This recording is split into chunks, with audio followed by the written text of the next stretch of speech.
I now call for a moment of silence, prayer, or meditation.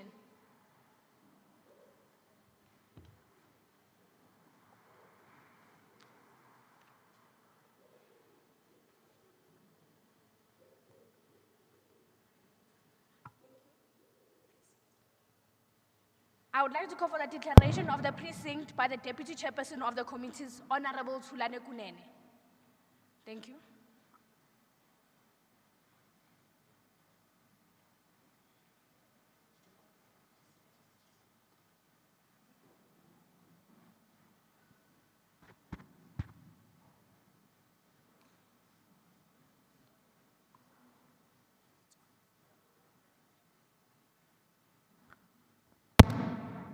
You can sit down.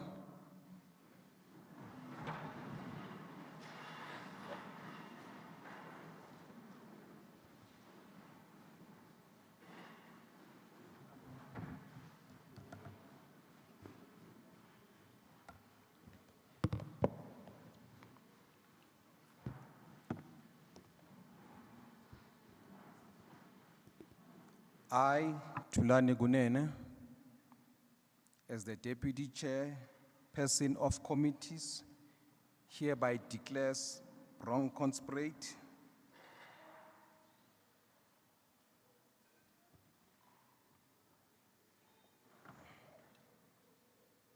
Sports Center in the city of Tshwane as the precinct of the Gauteng Provincial Legislature in terms of Rule 59 of the Standing Rules of the Gauteng Legislature, read together with Section 2, Subsection 1, and Section 28 of the Powers and Privileges and Immunities of Parliament and Provincial Legislatures Act Number 4 of 2004.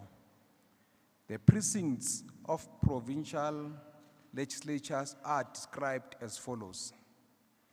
The precincts of Parliament is the area of land and every building or part of a building under the Parliament's control, including the chambers in which the proceedings of the houses are conducted, and the galleries and lobbies of the chambers, every part of the building in which the chambers are situated, and every forecourt, yard, garden, enclosure, or open space, committee rooms and other meeting places provided or used primarily for Parliament's purposes, and every other building or part of a building provided or used in connection with the proceedings of Parliament while so used. For the declaration of this meeting, this place will be the precinct of the Gauteng Provincial Legislature. Thus, the standing rules of the legislature will apply and govern all the engagements of the day. Thank you.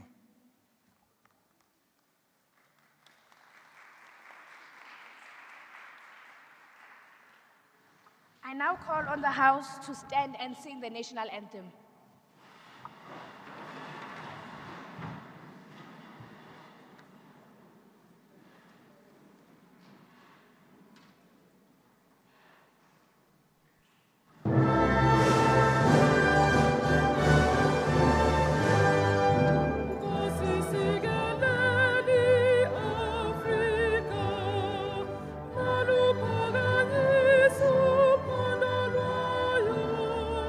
Israel.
You may now be seated.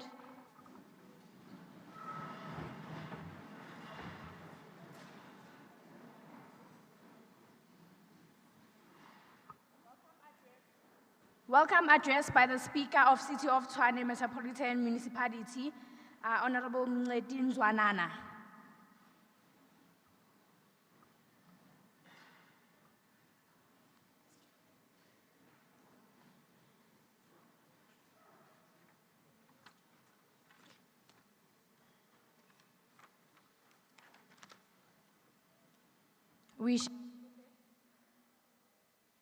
Purpose of Sector Parliament by the Speaker of the Gauteng Provincial Legislature, Honorable Thulane Kunene.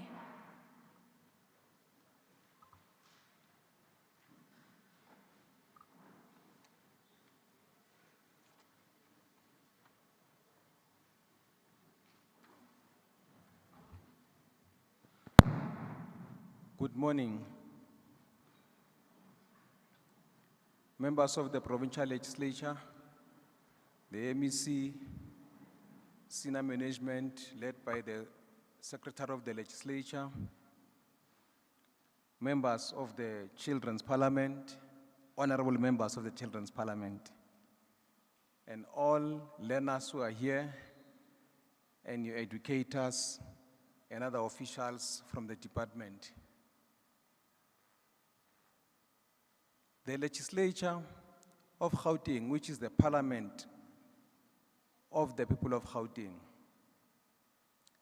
provides a platform for different sectors to directly make inputs into the policy positions, which may also include lawmaking of the legislature.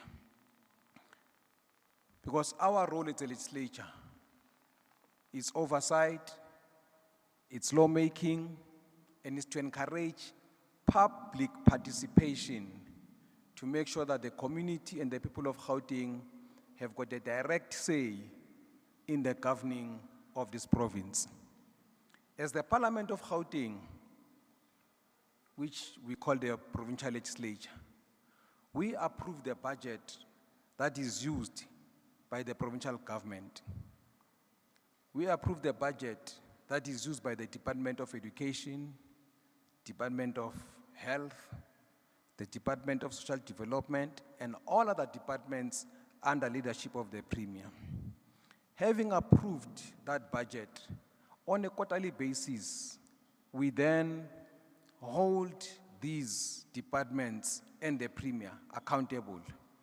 If we allocate 100 Rand to a department, and this is an example, on a quarterly basis, the MECs must come back and tell us how was that 100 Rand used by the department.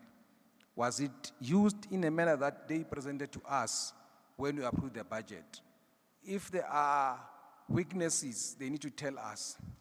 So today, we are giving you, as the children of Gauteng, coming from all regions of Gauteng, an opportunity to make an input on the topics that we have collectively agreed upon, for you to shape positions that you want the provincial government to adopt. So what is going to happen is that after you have concluded today's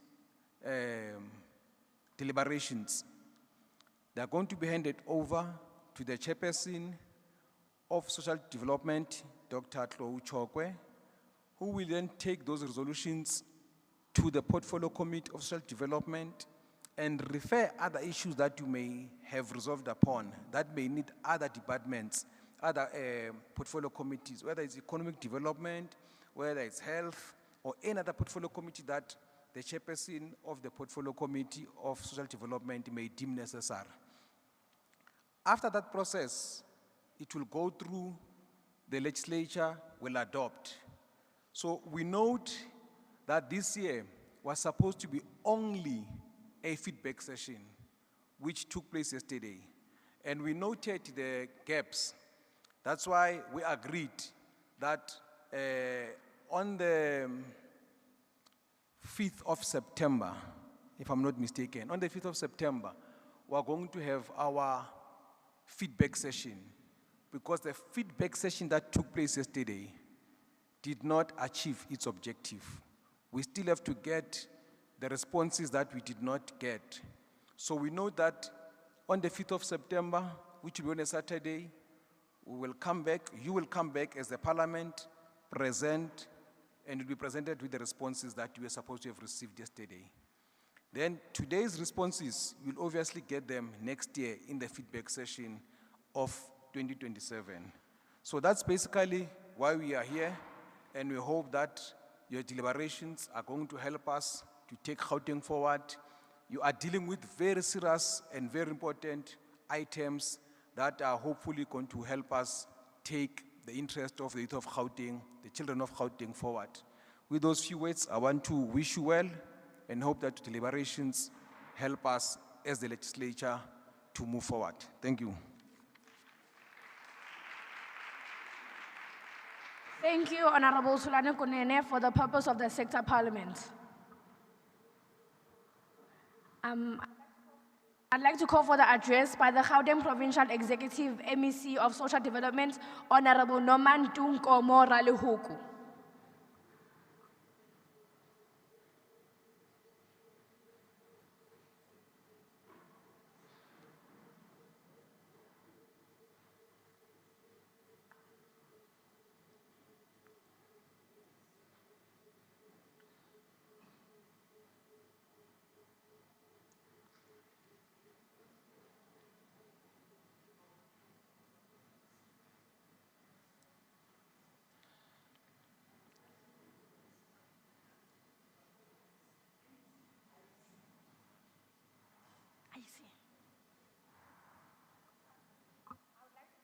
I would like to call for the address by the IEC, the importance of registration and voting, Mrs. Ketsoguhle Mavimbela.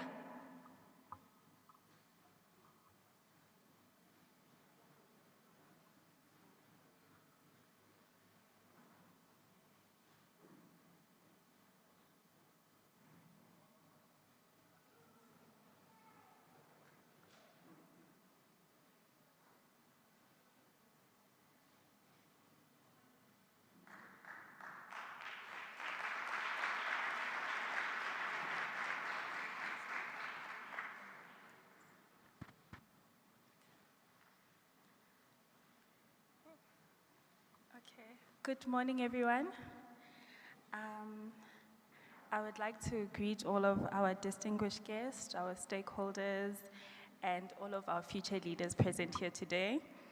My name is Ketsoguhle Mavimbela from the IEC, and it is a privilege of mine to just do a quick and short importance of voter education.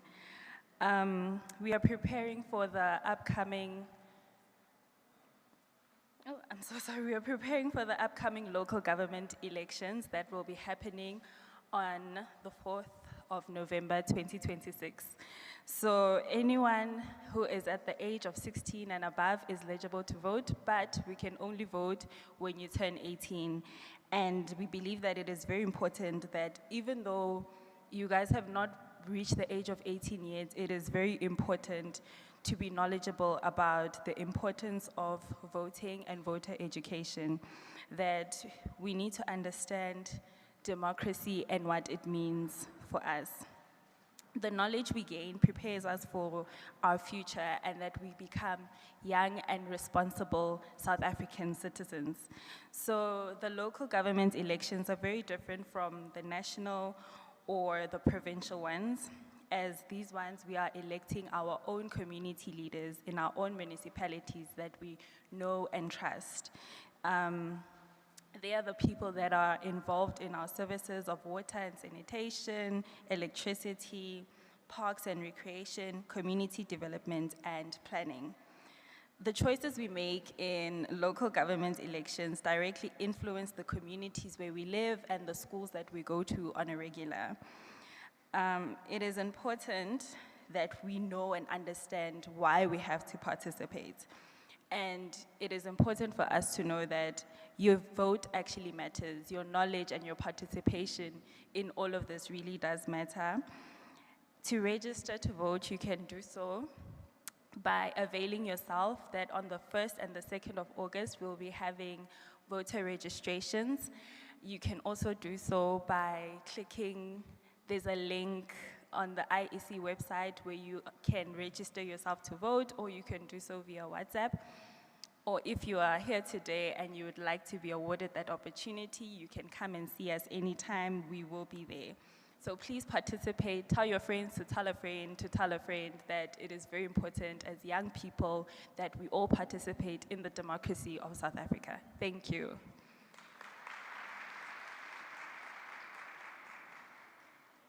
I would like to apologize for our MEC. She was caught up in a radio interview regarding today's events. So I would like to welcome the MEC of the Department of Social Development, Honorable Nomantu Nkomogale-Huku, and request her to address the House.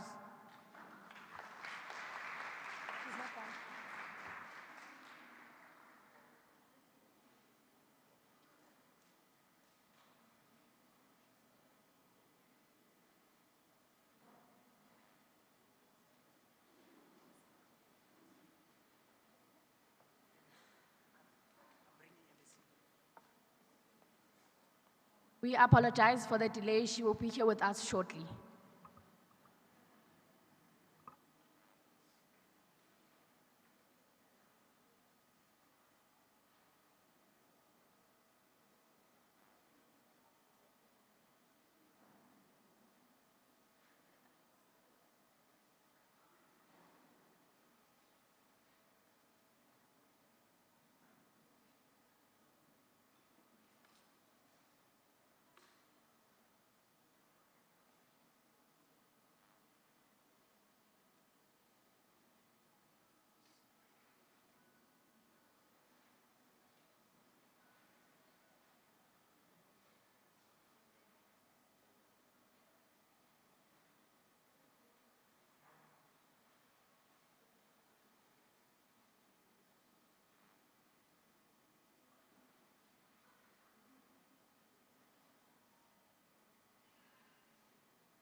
Honorable members, can you please minimize the motion in the House?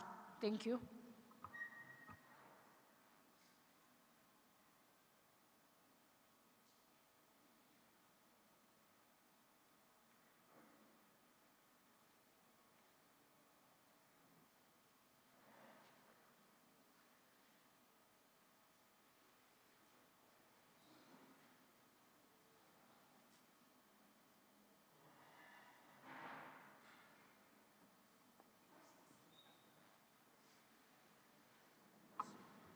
Can you please get a round of hands of applause for our MEC?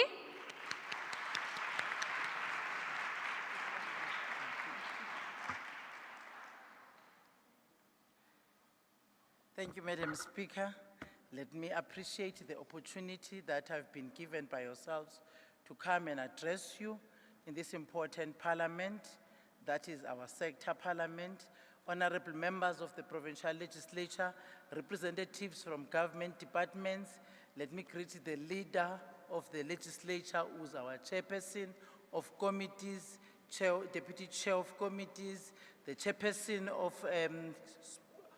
committee of, which is, I'm happy that he's here too, Chair, to receive the recommendations, our chairperson of social development, all other members of the legislature. I know the speakers are here from the municipality and from the legislature, leaders of children's rights organizations, educators, parents and guardians, most importantly, the children of Gauteng. Ladies and gentlemen, good morning. Allow me to begin by extending my sincere apology then for not having had the opportunity to address you yesterday. I know you were very angry at me. My absence was not intentional, but rather the result of an unfortunate miscommunication in the program arrangements. I would like to thank the organizers for affording me this opportunity today, because there are few responsibilities that are more important than speaking directly to children who represent both present and the future of our province. Today is not simply another government event, Chair of Chairs. It is a practical demonstration of our constitutional democracy. It is a recognition that children are not merely beneficiaries of government programs, but they are active citizens with voices, opinions, ideas, and solutions that deserve to be heard. So as government, Madam Speaker, we welcome this Children's Sector Parliament because it creates a platform where children themselves can influence policies and programs that shape their lives. The legislature deserves to be commended for convening this important platform under the theme, "A Nation That Works for All," bringing together children from across Gauteng to deliberate on issues affecting their rights, development, and future. Ladies and gentlemen, South Africa is one of the most progressive legal and constitutional frameworks for the protection of children anywhere in the world. Section 28 of our Constitution guarantees that every child has a right to family care or appropriate alternative care, basic nutrition, shelter, healthcare services, education, protection from neglect, abuse, and degradation.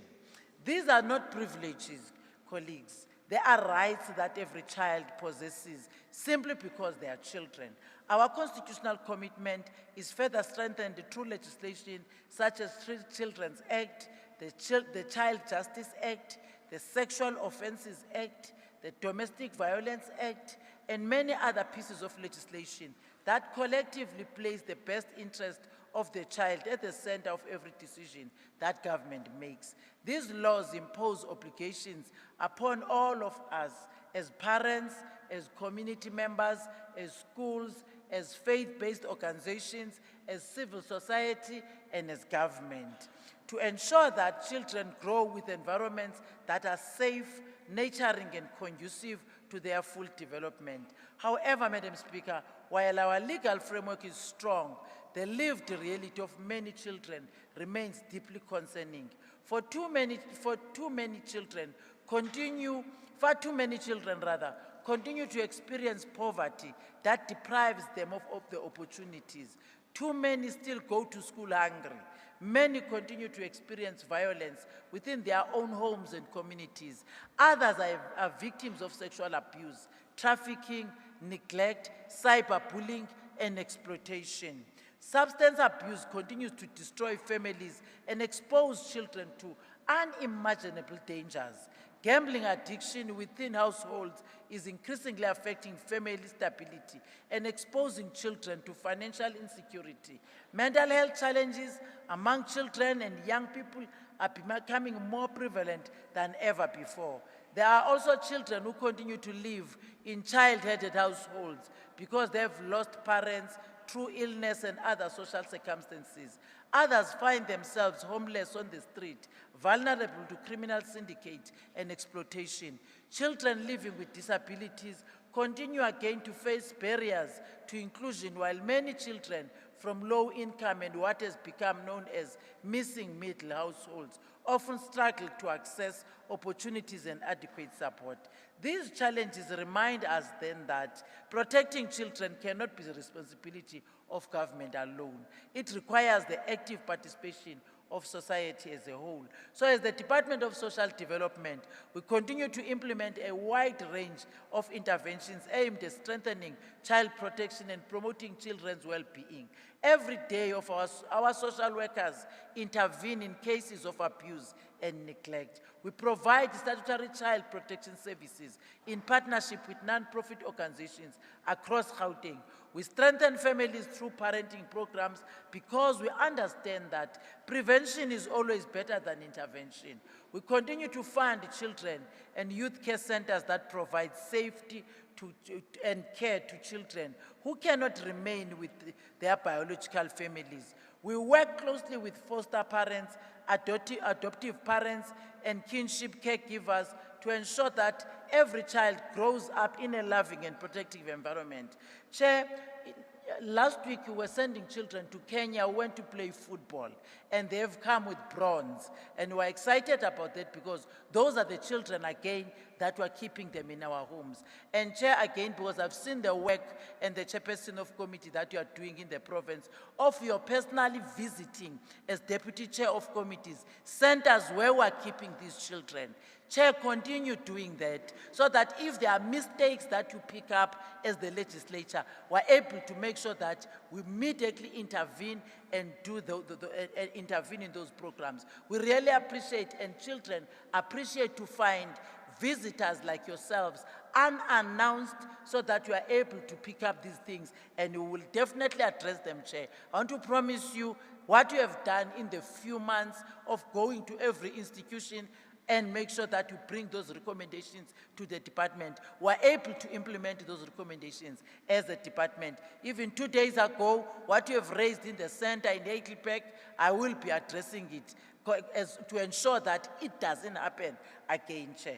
Through our substance abuse prevention programs, we seek to protect children from drugs and alcohol while strengthening families affected by addiction.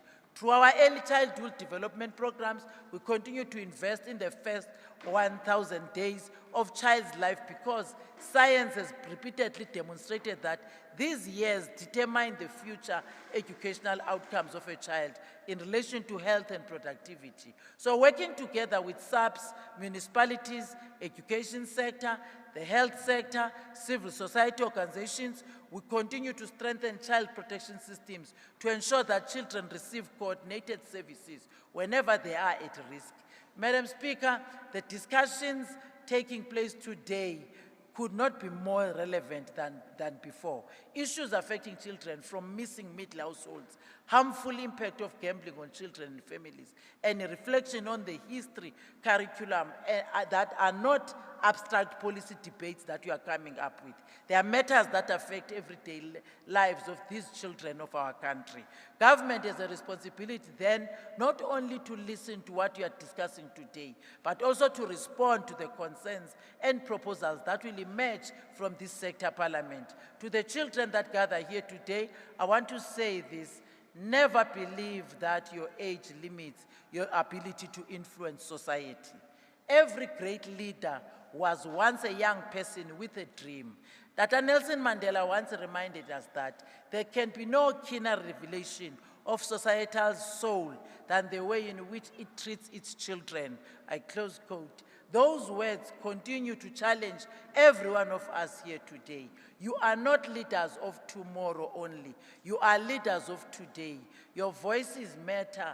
Your ideas matter. Your experience matter. Government wants to hear from you. No one understands the realities facing children better than the children themselves. Continue to ask us difficult questions. Continue to challenge injustice in this country. Continue to stand up against bullying. Continue to report abuse. Continue to protect one another. Continue to value education because education remains one of the most powerful instruments for changing your own lives and transforming our country. To parents, teachers, social workers, and all adults that are present today, let us recommit ourselves to build communities where every child feels loved, feels protected, feels respected, and feels valued. Let us become the adults who would have wanted when we were children to be like that. As government, we reaffirm our unwavering commitment that no child must be left behind. We'll continue to work to reduce poverty, strengthen families, improve access to quality social services, ensure that every child enjoys the rights guaranteed by our Constitution. The future of Gauteng will ultimately be determined by how we invest in each children today. I wish all the young people who are the delegates to this sector parliament fruitful deliberations. May your voices shape policies. May your ideas inspire leaders. May your participation strengthen our democracy. Together, let us continue to build a Gauteng where every child is safe, every child is protected, every child is heard, every child has the opportunity to reach their full potential. Thank you, Madam Speaker. Ndiyabulela. Enkosi, danki, ndiyaleboha.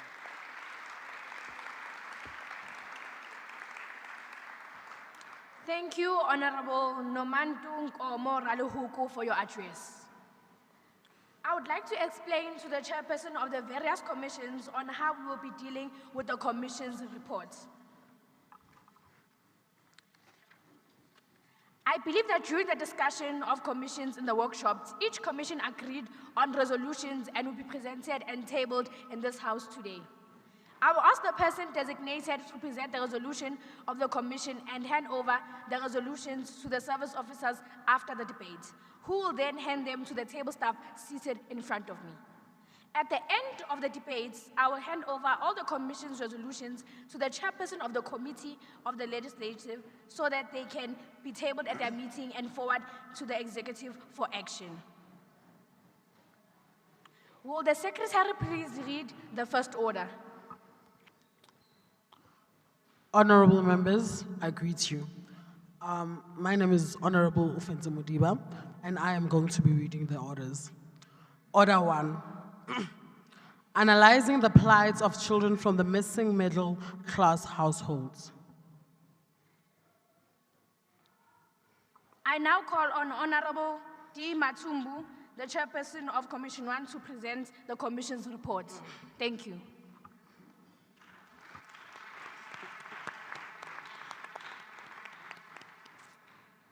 Speaker, Honorable Deputy Speaker, Honorable members of the Gauteng Provincial Legislature, distinguished guests in the gallery.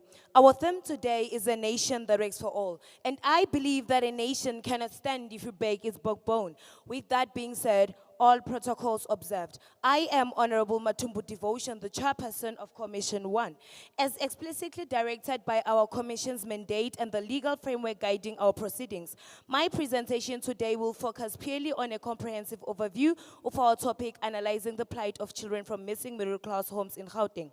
Honorable members, let me define this structural crisis for this house. The missing middle are not poor enough to qualify for SASSA-linked benefits or state-funded school fee exemptions, yet they are not rich enough to independently survive the skyrocketing cost of living.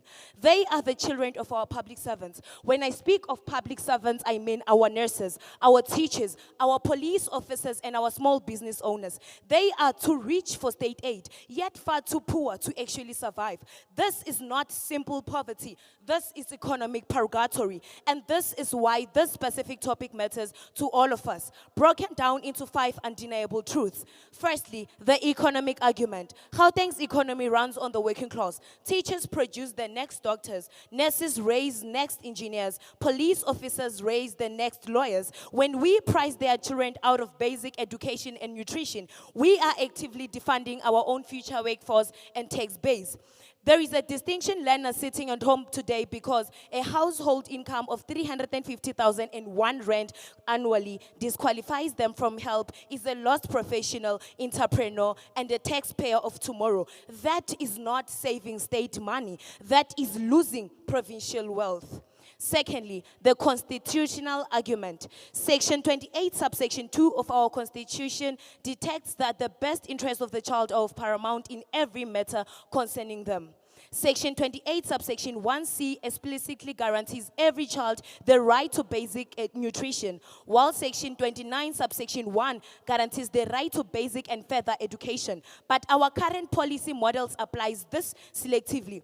Our means test only ask, are you poor enough according to a spreadsheet? They do not ask, is this the best interest of the child? We cannot uphold the Bill of Rights for some children and completely abandon others based on their parents' pay slip. Thirdly, the social cohesion argument. In a single classroom, we are creating 2 distinct South Africas. One child receives a full SASSA-linked fee exemption, state nutrition, and tertiary bursaries, while the other gets debt, exclusion, and institutional shame. We are teaching working class children that their parents' hard work is a punishable offense. If we break the morale of our backbone, we tear the social fabric of our entire communities apart. Fourthly, the talent argument. argument. Talent is distributed equally across all income brackets, but opportunity is not. Across all 5 regions of Gauteng, our commission observed the exact same story. Science fair winners, top athletes, and phenomenal artists, all benched because of a parents' bank balance. A province cannot compete globally if we sideline our best minds over a rigid cut-off mark. Fifthly, the intergenerational argument. Many missing middle parents are first-generation professionals. They used education to break the cycle of historical poverty. But now, their children face the terrifying risk of sliding backwards because the state refuses to build a bridge between poor and rich. If we do not act immediately, we will reverse 30 years of hard-earned progress for the black middle class in Gauteng. Honorable Speaker, our commission did not just look at these numbers from a distant office. We witnessed the unvarnished practical reality on the ground. If you want to see the true structural violence of this policy blind spot, look at what is happening daily at Mamelon Comprehensive School, J.E. Malipe, Helixdal, and Zimisele Secondary School right now. Let us make this practical for the house. The nutritional crisis, the hunger blind spot. The National School Nutrition Program, which is the NSNP, operates strictly on rigid school quintile rankings. At Mamelon, we see the devastating impact of this administrative boundary because household budgets are completely exhausted by rent, utilities, and scholar transport. Many missing middle learners arrive at school with an empty lunchbox and zero tuck shop money. They are forced to sit through intense multi-hour lessons on an empty stomach. They face severe cognitive fatigue and hunger while the system hides behind paperwork. This is a direct daily violation of Section 28 of the Bill of Rights. The tertiary exclusion cliff. Our matriculants at Zimisele Secondary School pass their exams with flying colors, achieving multiple distinctions through pure grit and sweat. Yet their practical reward is to sit at home on street corners. Honorable member, please wrap up your speech. Okay. Our investigation across this province has proven that the current system is broken by ignoring the real-world impact and Gauteng cannot rise if we continue to abandon the missing middle. I thank you, Speaker.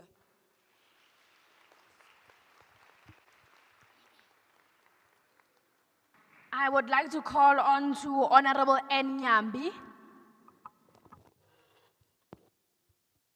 Thank you, Speaker. Greetings are regarded as a way of showing respect and gratitude. A wise man once said that the great speech starts with warm greetings. With that said, I greet you all honorable members and the House at large. Standing before you today is Honorable Ntoto Nyambi, a delegate of Trinity Secondary School, and I am representing the city of Johannesburg. A law not enforced is not a law at all. Today I want to speak about the laws, policies, and regulations in which the government has put in place that speaks into ensuring that children are safe, protected, and provided for. South Africa has one of the largest and strongest legal frameworks that protects children's rights, with the Constitution also placing the best interest of every child above all else. These laws and policies reinforces this commitment by safeguarding the children's nutrition, education, and financial support. Section 28 of the Constitution, one of the most famous sections in the Constitution, which gives and guarantees every child the right to nutrition, shelter, healthcare, protection from any form of abuse or neglect, and states that the best interest of a child are of paramount importance. The Child's Act 38 of 2005 places the responsibility to parents, communities, and the government to protect and promote children's well-being and development. Also, the South African Schools Act 84 of 1996 improves the accessibility of education by providing non-paying schools and also fee exemptions. The NSNP, the National School Nutrition Program, combats hunger by giving over 1 million learners food within our country. Also, we have the National Health Act 61 of 2003, which promotes equitable healthcare. And also, Honorable member, can you please minimize the motion in the House? Can you please respect this place? Thank you. You may continue. Thank you, Speaker. It aims to close the gap between public and private healthcare services. Yes, it is evident that South Africa has one of the strongest legal frameworks, but the true justice comes from the laws, not the laws that we write, but also the importance that we do and everything that we enforce. Because a government that passes laws without enforcing them turns justice into empty promises. Yes, it is evident that South Africa has one of the strongest legal frameworks, but true policies are the one that caters for the children that are also not included within our, what we call this, constitution. It needs to also include the children within the missing class households.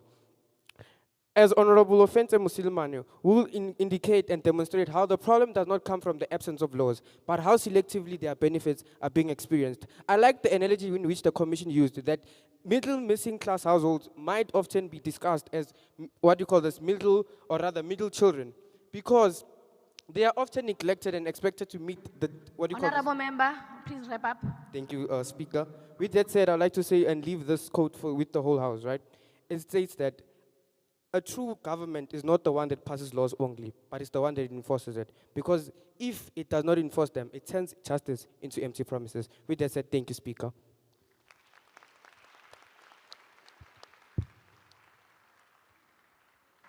I would like to call on to Honorable O. Musalamani.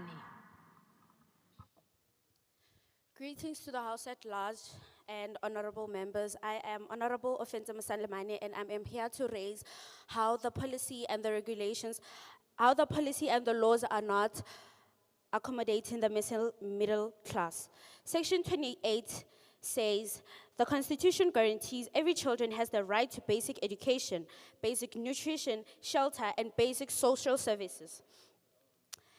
And the Child Act 38 of 2005 requires that children's rights must be respected, protected, promoted, and fulfilled. South Africa has also committed itself into the United Conventions on the rights of the children and the African Charter, the rights of welfare, and therefore, the solution is not to expand the welfare net endlessly, but it's to fix the schools, fix the hospitals, fix the clinics, and grow the economy so all families can stand together. Because what do you mean? You go to the hospital, to the public clinic, and then they refer you to the hospital. The hospital tells you that they don't have the specialists who can recover you. And then they refer you to the private hospital, whereas you have to pay the private hospital so that they pay the doctor to heal you. So my question is, what is the use of having public clinics if we're gonna be referred to private? This shows that many children in the missing middle become invisible within the society and protection system. They are considered too financially assisted, yet not too financially needs to meet their basic needs without significant hardships. Consequently, they left without meaningful supports despite living in circumstances that directly affect their health, education, development, and opportunities. As a result, the promise of unequal standards are being mentioned. Thank you.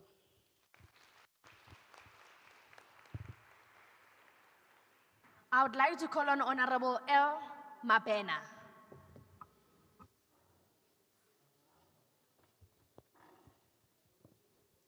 Greetings, honorable members. Standing before you is Letukutula Mabena, a grade 9 learner from Stross Secondary School, situated in Ekangala. Honorable members, I, Honorable Letukutula Mabena, will demonstrate the challenges faced by children in the missing middle households. Education. Public schools are free on paper, but fees, uniforms, transport, data, and extramurals still cost money. Private or former models, these schools are out of reach, and bursaries usually target the poorest. So kids end up in overcrowded schools with fewer resources, and parents can't afford tutoring, internet at home, or holiday programs. The result is a compounding gap in academic support. Health and well-being. They don't qualify for fully subsidized clinics, programs aimed at low-income groups, and medical aid premiums eat a huge chunk of the budget. So families delay dentist visits, optometry, mental health care, or pay out of pocket, and then they cut elsewhere. Kids feel the trade-off directly, fewer checkups, more stress at home about bills. Housing, transport, and safety. Missing middle families often live in areas that are not quite poor enough for RDP housing, but not wealthy enough for gated suburbs with good infrastructure. That means long commutes, unreliable support, and neighborhoods with fewer parks, libraries, and safe play spaces. Children spend more time traveling and less time on homework or recreation. Social and psychological pressure. There's a visibility problem. These kids go to school with classmates whose parents can afford tours, devices, and extra lessons. And with classmates who get full government support, they fall between narratives. Parents Honorable often member, work- please wrap up your speech. Thank you, Speaker. What makes this group different from both low incomes and upper middle households is instability without a safety net. Grants don't reach them and wealth doesn't protect them. With that being said, I would like to thank you, Speaker.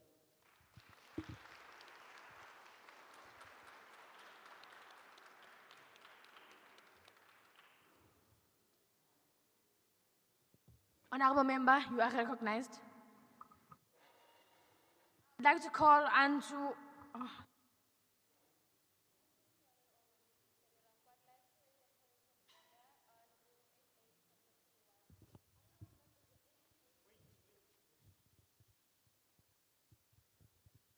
Once more, I repeat that I would like to raise a point of order on Rule 88.1. Honorable members were indicated to that we should bow if we are leaving the premises in front of the speaker, and when we come back, honorable members have not been bowing as they leave the house. May that please be addressed, Speaker. Thank you. Honorable member, the issue shall be addressed. Thank you.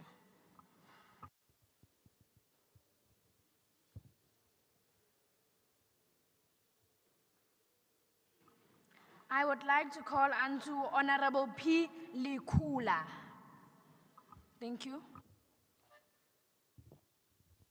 Good day, honorable members, honorable chairpersons, and distinguished guests. My name is Honorable Palesa Likula, and today I rise on behalf of my delegation to address the plight of children from South Africa's missing middle-class homes. These are families that earn too much to receive government assistance, but too little to comfortably afford the rising cost of education, healthcare, and their children's opportunities. In light of today's discussions, the Commission proposes several urgent recommendations whose progress should be reported back to the various national portfolios of the GPL by July 2027. The Gauteng Provincial Legislature should engage national and provincial departments to shift away from the rigid gross income towards net disposable assessment income, that factor around the current cost of living index. The Gauteng Department of Social Development, in collaboration with the Gauteng Department of Basic Education, should expand the school feeding schemes to accommodate all learners in quintile 1 to 5 schools, regardless of individual parental employment status. The Department of Basic Education should ring-fence development grants for extramural activities in middle-tier schools. The Gauteng Department of Health should replace the all-or-nothing qualification model with a sliding scale subsidy model for healthcare to ensure that families can only pay what they can realistically afford. The Gauteng Department of Education should engage National Department of Higher Education to also remove the all-or-nothing qualification scale with a sliding scale subsidy for tertiary models to ensure that learners can also pay what they can realistically afford. The Commission calls that the Gauteng Department of Social Development and the Gauteng Department of Education deploy dedicated mental health and counseling programs within all schools to address the unique anxieties and psychological strains faced by children of the missing middle. The Gauteng Provincial Legislature should facilitate engagements between the National Department of Higher Education and Training, Provincial Department of Basic Education, and the private sector to offer low-interest loans to fund education, vocational studies, as well as MSMEs. Honorable members, these resolutions are practical, measurable, and achievable. Honorable member, please wrap up your speech. Together, they ensure that no learner is held back by hunger, financial hardship, or a lack of opportunity. I urge this House to support these resolutions and help build a South Africa where every child, regardless of their family's income, has the opportunity to succeed. Thank you.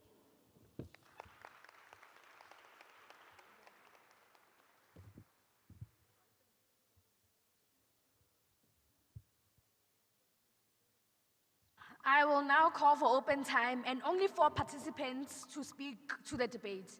Also note that participants who are on the speaking list will not be allowed to speak during open time. Also, do not forget to mention your name and Rule 77, subsection 7. Thank you.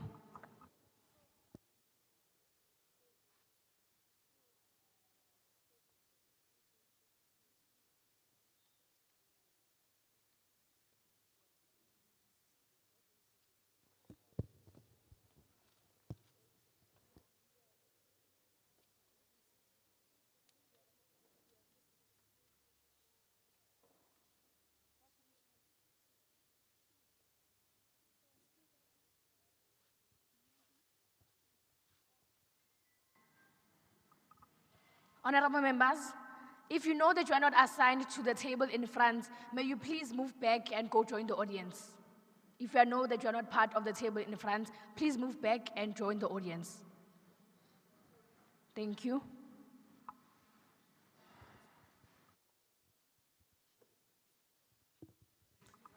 Honorable member, you are recognized.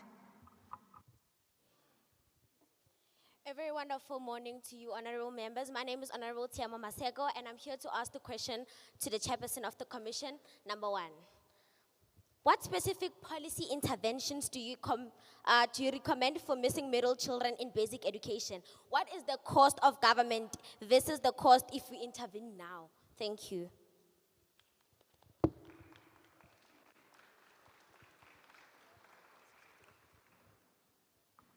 Honorable members, I would like to remind you that if you are on the speaking list, you will not be permitted to speak during open time. So please restrict yourself from speaking during open time if you are aware that you are on the speaking list. Please do not forget. Thank you. Honorable member, you are recognized.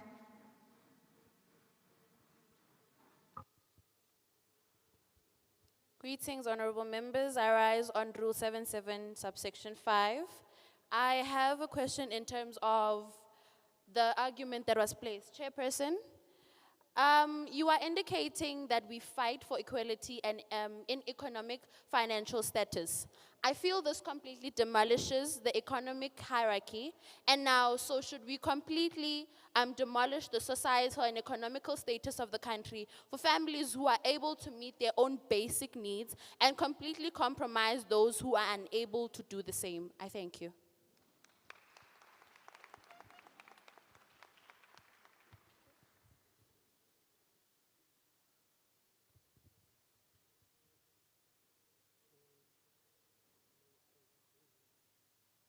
Honorable member, you are recognized. Thank you, Speaker. So I rise in the rule 88.1, point of order. You did indicate that anyone in the speaking list is not allowed to engage within the open time, but Honorable Chairperson Lisedi Ranku is engaging in open time. So how is that going to go on, Speaker? Thank you. Thank you, honorable member.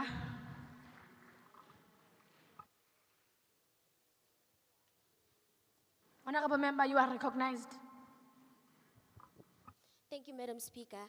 I think it has been indicated to us while we are in the practice that if we are not on the speaking list in your commission, we are not supposed to answer or ask any question. But if we are in the speaking list for other commissions, we are supposed and we are given the privilege to ask questions to your commission. Thank you.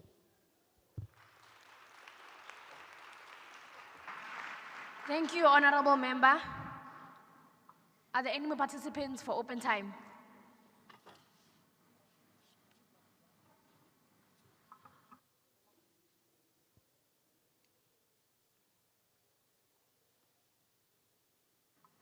Open time is adjourned.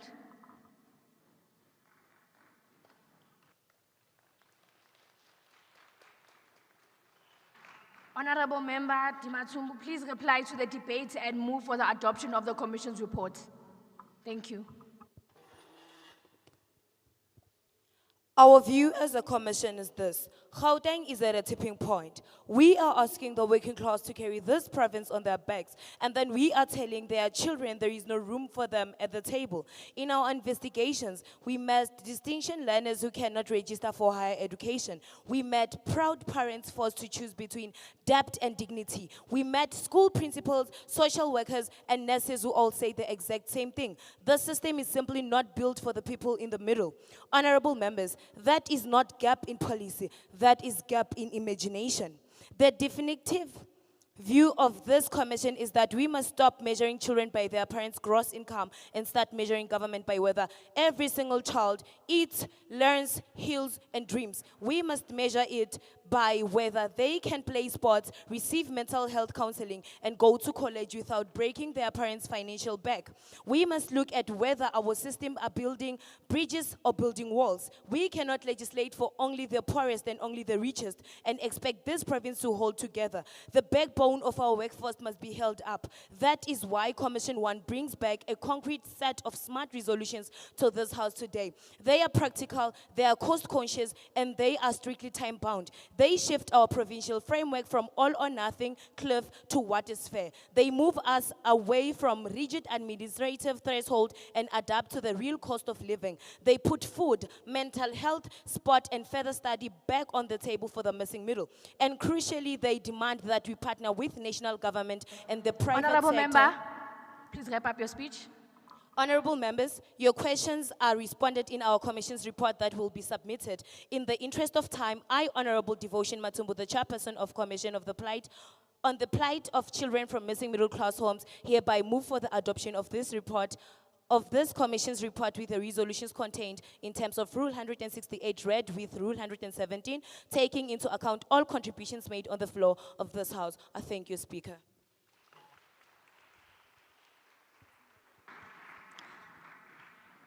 I now call for a seconder. Honorable member.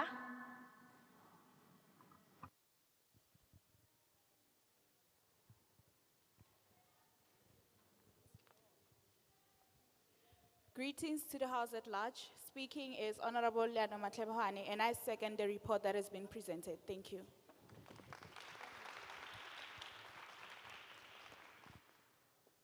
I now put the question. All in favor, say yes. And all in favor, say no. The yes have it, the report is adopted.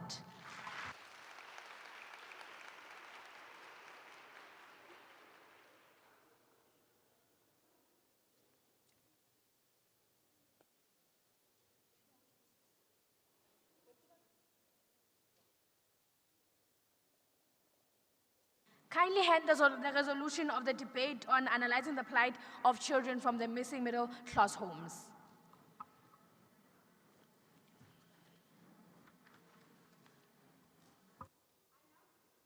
I now declare the debate on analyzing the plights of children from the missing middle-class home closed.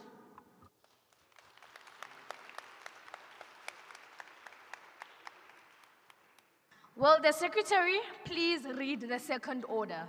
Thank you. Order 2, protecting children from the harmful effects of gambling in homes, communities, and online spaces.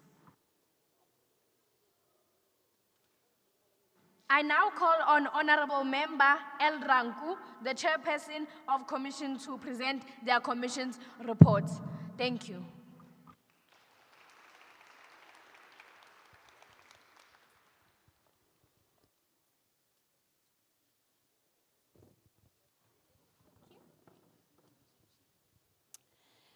Greetings, Speaker, presiding officers, fellow honorable members, and esteemed guests.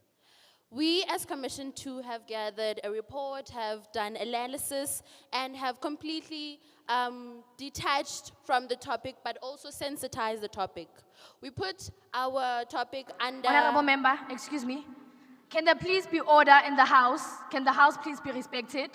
Can we minimize motion within the House? Please, honorable members, you are causing disruptions. Please minimize the motion. Thank you.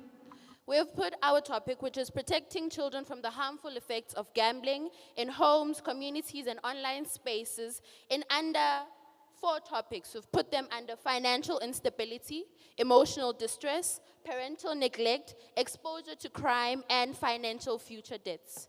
Children living with parents who are gamblers go through psychological and emotional trauma due to the inconsolable addiction that allows for this, for the parents' mental depreciation. A child is exposed to a life of crime before they even have a choice to live. So, parents even go as far as compromising their children's basic needs and safety. This violates the child's constitutional rights. The constitutional rights which are violated are the child's education, safety, shelter, health, and at times, parents choose to neglect their children to feed the shackles of this mentally trapping addiction. Now, I put a picture in your mind. A child who is earning social grant from the government is basically given this money to live off. The parent takes that money and goes and gambles it off. The child is left with no money for food, basic necessities, and other requirements that a child needs to grow up. Children who look up to their parents are at risk of mirroring their parents' toxic lifestyle, moving on with it to school environments, public environments, and even illegal gambling establishments. So then I say, where is the National Gambling Act? Where is the government in this? Where are the teachers? Where are the social workers? We have gathered an analysis that gambling exposes children to exploitative habits of crime, endangerment, possible abuse to themselves and others. Parents who gamble entirely risk their children at a point of neglect. The outcome of gambling determines the parent's mood. If things did not go well at the casino or at the gambling establishment, the child is most likely to face their parents' temper. Now, children are deprived of resources, financial stability, and even the parents neglect their children and often leave their children to stepping up far beyond their developmental age. Now, a parent struggling with such an addiction is more likely to put on a mirror that it is a picture-perfect family. Now, you tell me, can a teacher identify psychological trauma or abuse in a child? A teacher can physically Honorable member, notice... excuse me. Every honorable member in this house, please be seated.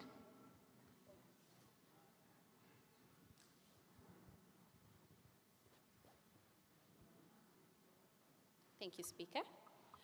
As I was saying, a teacher can physically notice the signs of abuse in a child. But what happens when a teacher cannot emotionally or psychologically identify the things that this child goes through? Where are the social workers once again in schools? Where are the school counselors in schools? Where are the SGB members who are supposed to be dealing and educating the children about such dangers? Now, once I say, who is the child supposed to talk to? Where does the child go?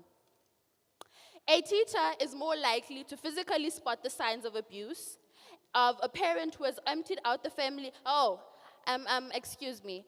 A parent who just emptied out the family savings account is more likely to then say, keep quiet or keep it a secret. Who does the child tell? Who does the child go to? A child of a gambler lives an unpredictable life. Today we have no food. Tomorrow there's money to buy food. The next day it continues as a cycle. This completely ruins the routine of a child who needs to be nurtured, who needs to be cared for, who needs to be accounted for. This breaks their ability to feel safe. It distances how they value things, and it creates a feast or a famine trauma. Regular financial strain is weight, but gambling is an earthquake to the reality of a child. I thank you, Speaker.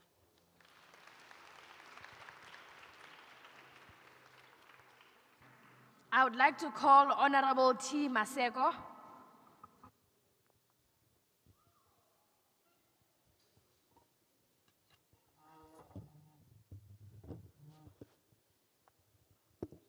When the game and the gang meet our children.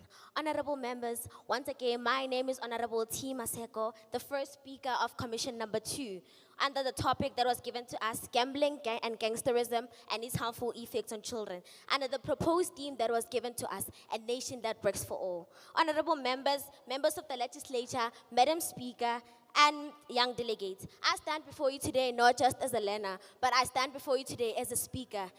I stand today as a witness and a speaker. Two dangers are growing in our communities. The combination looks like a getaway, but children are caught in the middle, gambling and gangsterism. Alone, each one is harmful, but together, they're stealing childhoods. Gambling promises quick money, but gangsterism offers quick power. Gambling offers quick power. For a child who feels hopeless both at home and at school, the combination looks like a way out, but it is actually a trap. When debt from gambling grows, gangs offer the solution. You either run errands, you either sell drugs, or you either collect money. And just like that, a child becomes a tool of crime. Despite the legal age being 18, children are exposed through online betting apps, sports betting apps near schools, scratch cards, and adverts. The National Responsible Gambling Program reports that problem gambling causes debt, lying, theft, and anxiety. When children can't pay off, gangs recruit them to work off what they owe. Gambling teaches children that life is about luck, not hard work. Gangsterism teaches that life is about violence, and violence gets you respect. Together, they destroy our rights to education, safety, and a healthy childhood under the rights that are protected by the United Convention, Articles number 2, 28, and 36. The cost is not just money, but families break, learners drop out. In some areas, children as young as 12 years old are exposed to gambling acts, and act as lookouts for gangs. Now, the harmful effects that they have on us, they have the harmful effects on our education, the mental health, safety, and our future. And my honorable here, Honorable Kay Khaborone, will help us find resolutions to the legislature and again to the government. Honorable members, we don't need more prisons for our children, but we need more opportunities. A nation cannot work for all if our children are being gambled away and recruited away. We're not asking you to save us from ourselves, but we're asking you to find what works, enforce what exists, and remove the traps from our past. Let us choose textbooks over betting slips. Let us choose teams over games, because every child deserves a childhood that is free, safe, and full of hope. I thank you.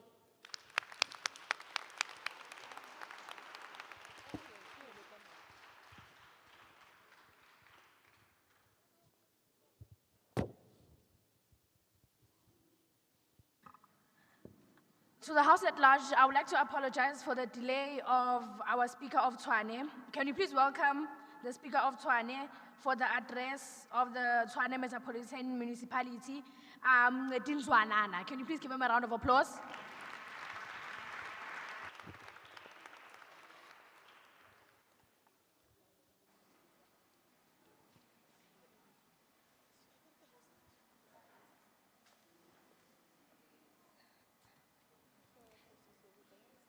Good morning, Madam Speaker, honorable members, I almost say honorable councillors.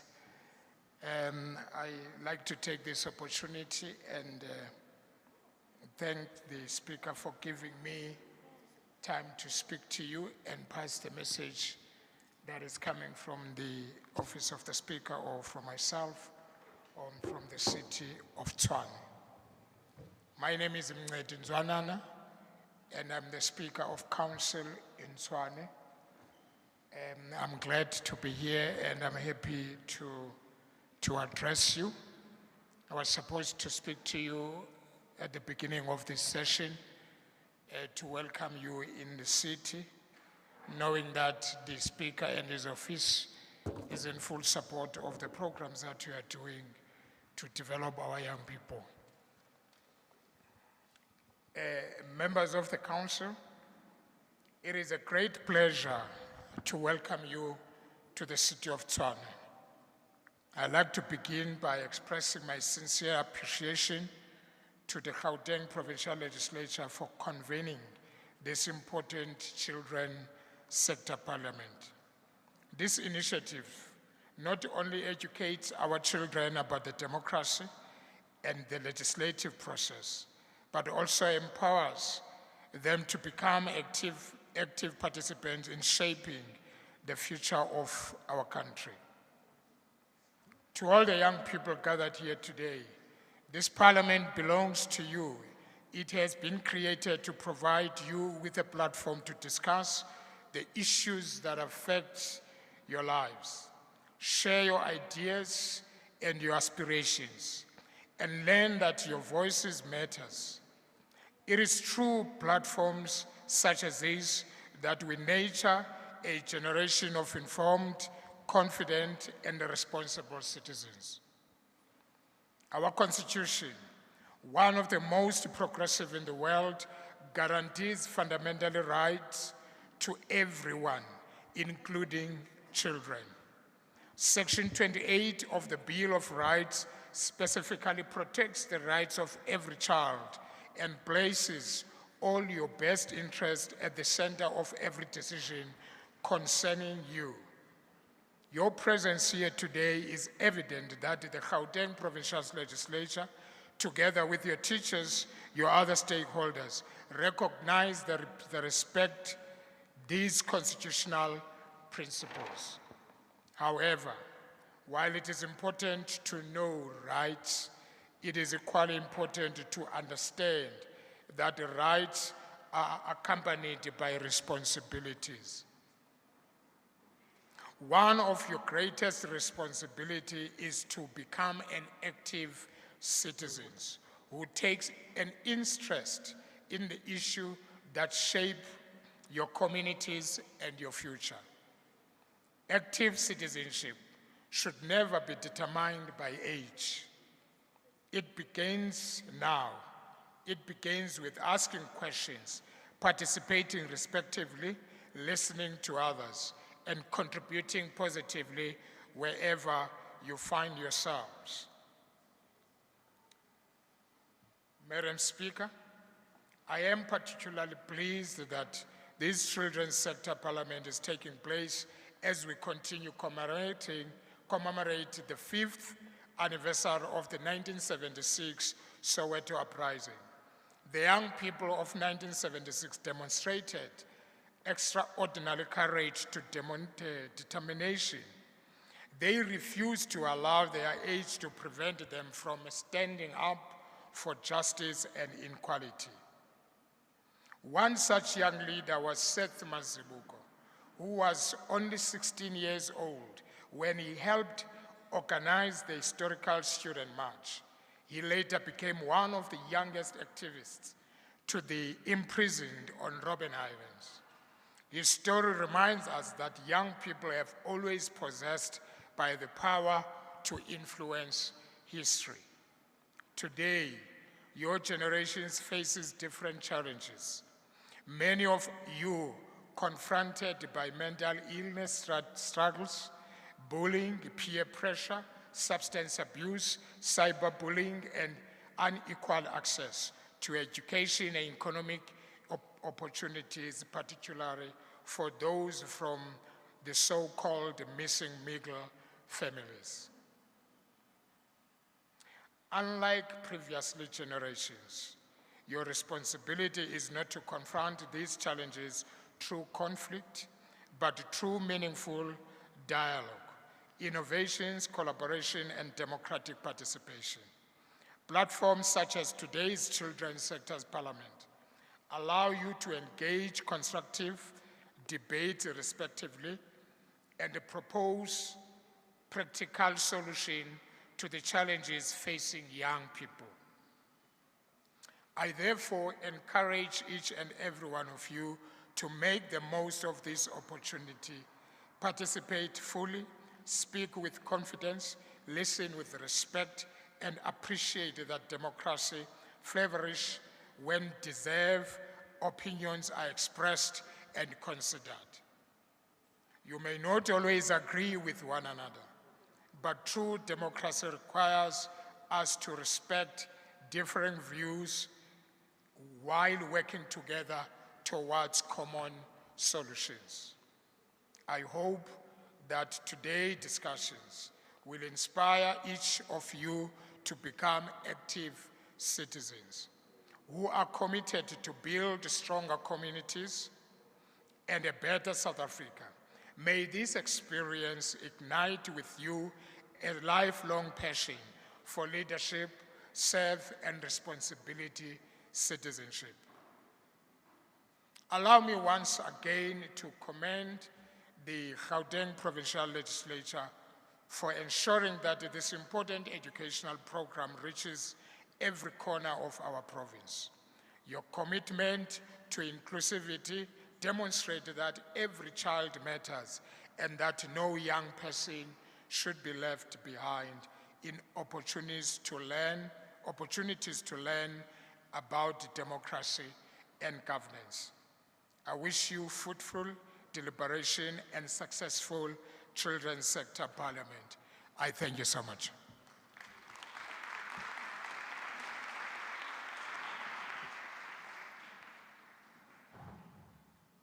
Thank you so much to the Speaker. Thank you so much to the Speaker of Tshwane. We really appreciate you and the words that you have given us to show that even being young, greatness is within all of us, and that should honestly be part of every intermission of our lives. Greetings, everyone. My name is Babalo Teletsani, your speaker. I do apologize for the delay. They do say greatness is a steep ladder to climb, and there will be tumbles on the way. Now, to continue where we left off, I would like for us to call upon Honorable K. Gaborone to please attend to the House.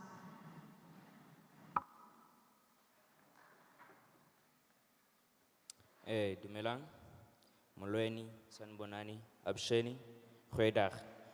I am Honorable Kgaugelo Gaborone, Elena from Parma Med Science and ICT, SOS, hailing from Western. Gambling is one of the things that affects our children more than we realize. It is quietly stealing our children's future. When we hear of gambling, we think of casinos. But for children today, gambling is not just in casinos. It is in our homes. It is in our communities, and especially online. Bear in mind, children are the most people at risk.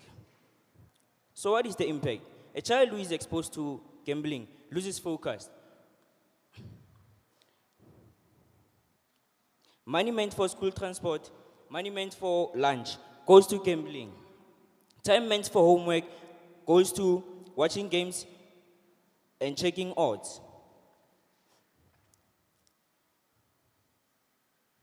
And eventually dreams get replaced by the idea that you can get rich quickly without working. We see gambling ads on billboards and in sports games and in shops. Some betting shops are even close to schools. When children pass these places every day, they get the message that gambling is an easy way of being independent. Peer pressure also plays a role in gambling. Friends dare each other to try betting just for fun, and that fun can simply become a problem. We are seeing more young people in our community with gambling addiction. It leads to poor school results, it leads to dropouts, it leads to stress, it leads to gangsterism, it leads to substance abuse, and also death. When children try to get money to bet, they even commit a crime. Instead of focusing on grades, metric, skills, jobs, some get stuck chasing a big win. Honorable members, the question remains, what can we do? Talk to our kids, explain that the Hollywood, Betway, sports betting, and lotto ads are businesses, not charity. Set phone rules, implement parental guidance in our kids' devices. Schools, churches, community leaders can push for betting shops not to be right next to schools. We can request motivational speakers with experience. We can also promote sports, agriculture, and job programs and other better alternatives. To our community, to our government, and the Gauteng legislature, I appeal to you, I urge, treat this as a child's protection issue, not just money issue. Fund education in schools, provide job opportunities, and enforce the laws we already have. In conclusion, the children cannot protect themselves from something they don't understand. Honorable member, you're out of time. Thank you. Okay. As parents, as schools, as community, and government at large, it is our responsibility to build a wall around them because a child's future should not be a gamble. I thank you. Thank you so much, Honorable Gaborone. I would now like to call upon Honorable J. Pitso. Please present yourself forward to the House.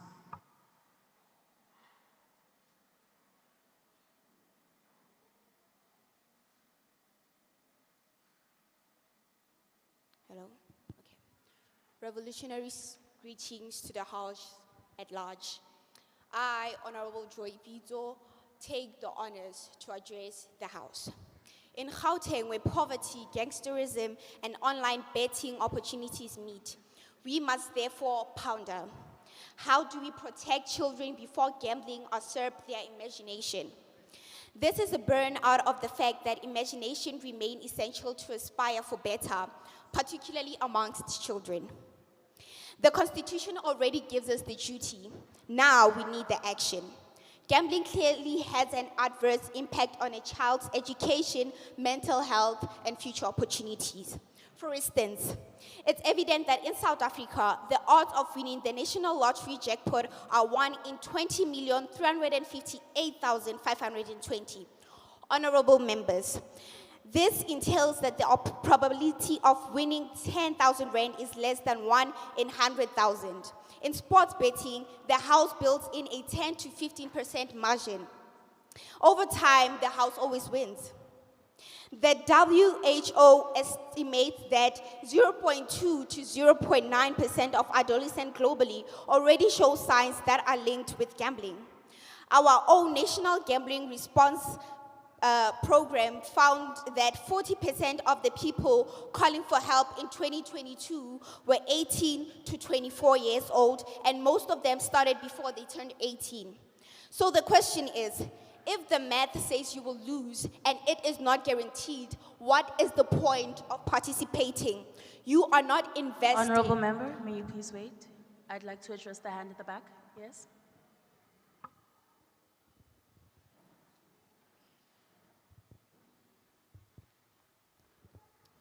Greeting honorable members. I would like to rise on Rule 88.3. Can you please control the House because there are a lot of disruptions in people communicating to each other. So can you please control your House? I thank you. Thank you, honorable member. May you please just stop disrupting one another and have order within the House. We only have one dialogue happening and one intermission, one person speaking, unless it is with a raise of a hand. May we respect one another? Thank you. As I continue. So gambling, you are not investing. You are donating to a system designed for you to lose. The good news is that our Constitution already tells us what to do. Section 28 of the Constitution states that every child has the right to be protected from maltreatment and to have their well-being, education, and mental health prioritized. If gambling poses as a threat to this Constitution, is it really meant for our nation?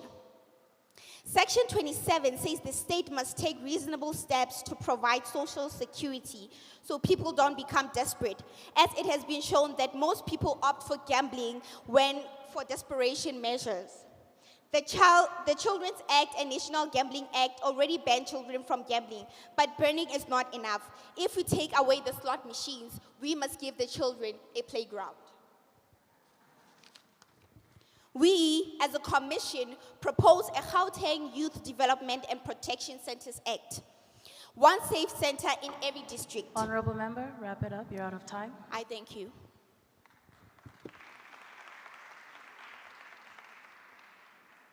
Thank you very much. I would now like to call upon Honorable A. Sihlubuko to please rise and present himself in front of the court, the House. Hello. Thank you, Madam Speaker. As they say, greetings, locate respect, therefore I greet to all. I greet to all honorable members, I greet to all the distinguished guests. I'm Honorable Ayanda Sehloboko, a delegate from Buhlepak Secondary School. And I stand before you with humility, but also with agency.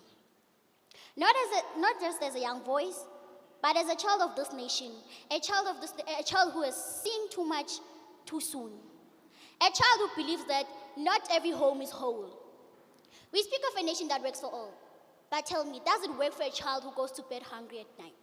Because today in South Africa, millions and millions are spent on gambling while there are children who sleep on empty stomachs. And studies show that nearly one in three gamblers,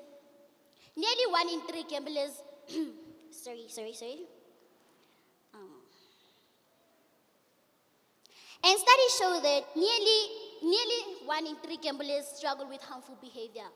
And to further this, honorable members, when they fall, they don't fall alone, they fall with their families. A father loses money on a betting app and suddenly grocery money is gone. A mother is chasing a win and suddenly school fees are unpaid. Children learn to be strong before they learn to be children. And a home breaks not with noise but with silence. Honorable members, gambling is no longer just a game. It lives in our phones. It lives in our pockets. It's just a click away, easy to start, but hard to stop. Children are burdened with fears, fear of asking, fear of lacking. And that same fear grows up with them because habits becomes consistency, consistency becomes a behavior, and behavior becomes a nation. So fundamentally, what kind of nation are we raising, ladies? Honorable members, this is where I just don't speak. This is where however, this is where I demand. I demand protection. I demand awareness. I demand we stop treating gambling as harmless when it's clearly harming our children. And silence is no longer an option. We must choose better. We must choose to teach our children that success does not come from luck, but it comes from hard work. It comes from discipline. It comes from integrity. And integrity is choosing your child over a bet. And over there, a nation that works for all does not gamble with its children's future. It protects it. It builds it. Thank you, honorable member. You're out of time. Oh, thank you. And today, I say that choice is ours. I thank you, honorables. Thank you, honorable member. Now, I would now like to call for open time, which, as we know, only allows 4 participants to speak to the debate. Also note that participants on the speaking list will not be allowed to speak during open time. Please do not forget to mention your name and Rule 77, subsection 7. Thank you.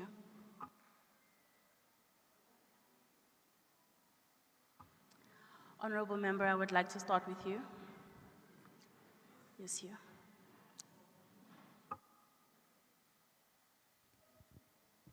Greetings to the House at Large and my fellow respected honorable members.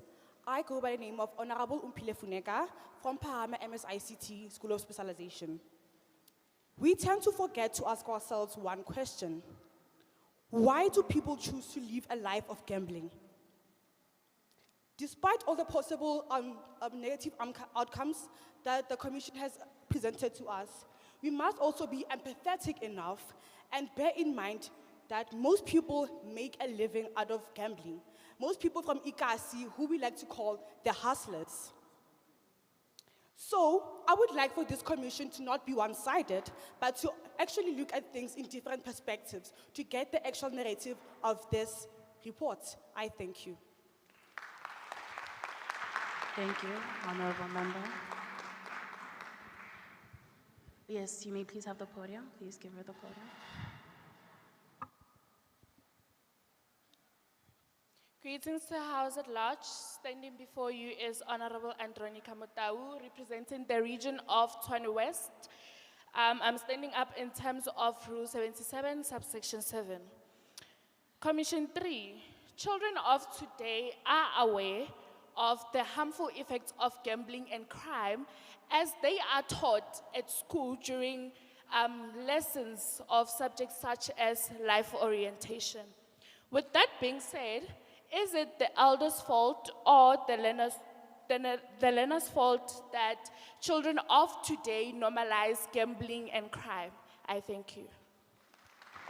Thank you very much, honorable member. Before we continue, I would like to address the situation with cell phones. As we know, no cell phones and devices are allowed to be on during this time.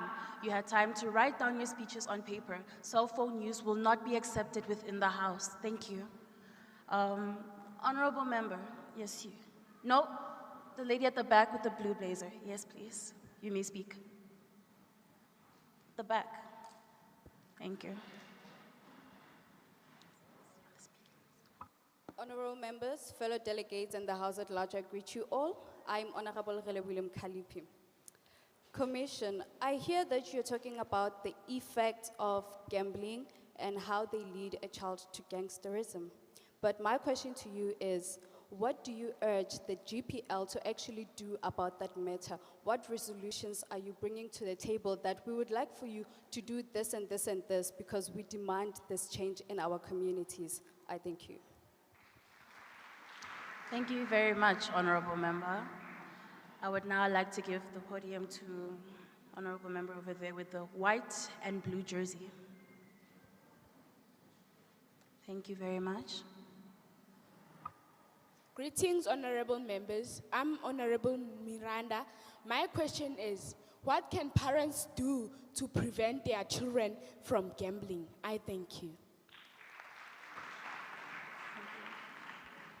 Thank you very much. Open time is closed. We've had our 4 delegates. I would now like to call upon the Honorable Chairperson to please reply to the debate and move for the adoption for the Commission's report. Thank you.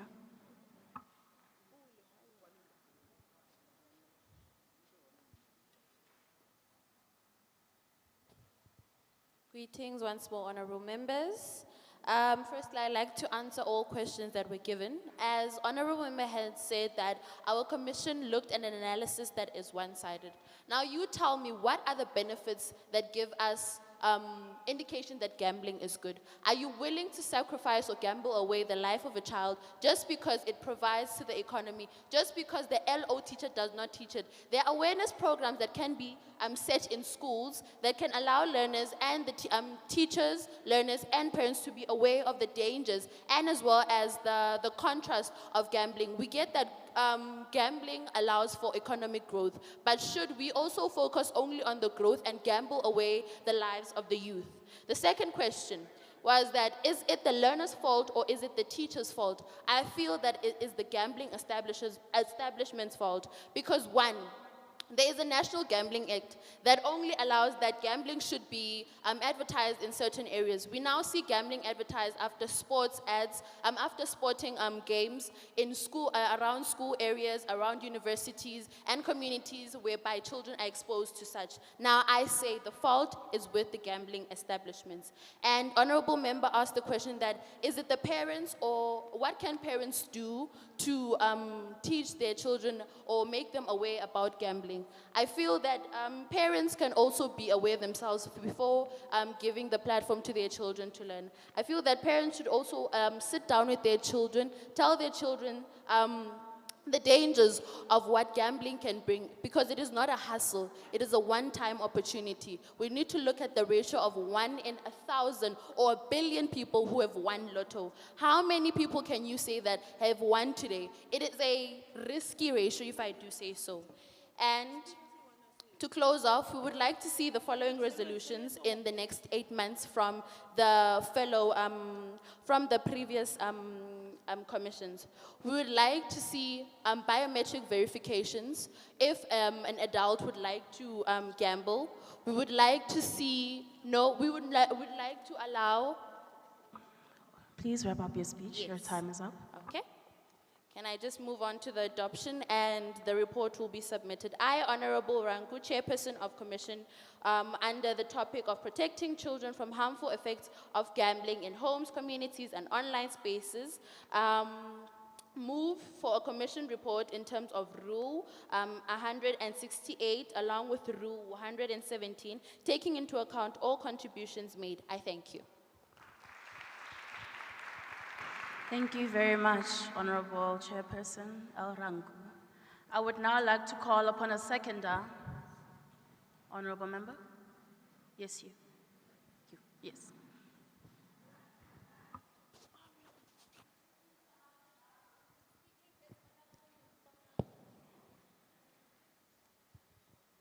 Greetings to the House at large. Speaking is Honorable Nakubanga Mlangeni, and I second the report given. Thank you. Thank you very much. Thank you very much. I now put in the question, all those in favor say yes. And all those not in favor say no. I will repeat once again. All those in favor, say yes.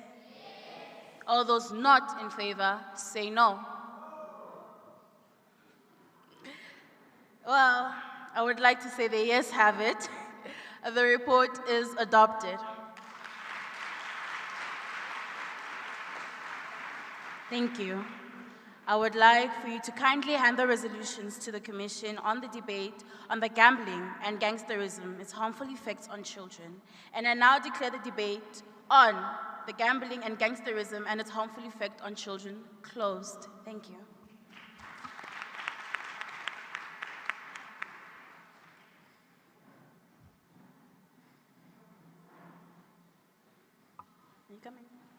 I would like to call upon our Deputy Speaker to now take over. Thank you very much. Welcome him.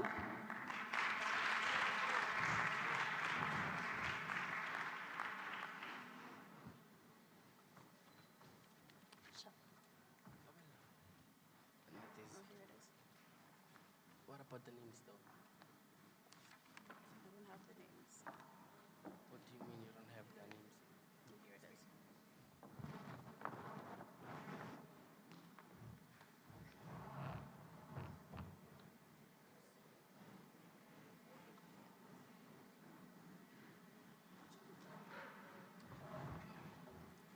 Greetings once again. I will now, will the Secretary please read the third order? Reviewing the history curriculum or syllabus, children's perspectives on what should be taught and how. I now call on Honorable, the chairperson of this commission to present their commission's report.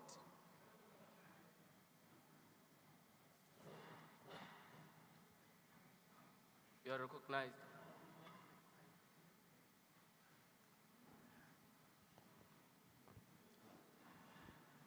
Greetings once more, honorable members. I would like to stand on rule number 89, subsection 1. Well, point of order, ne?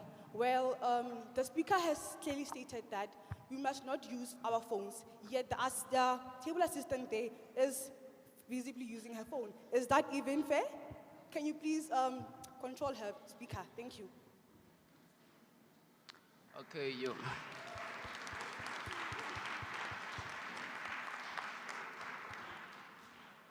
I believe you're saying this one more time. May you please not use your cell phones in the house. I thank you. The speaker, may the speaker please proceed.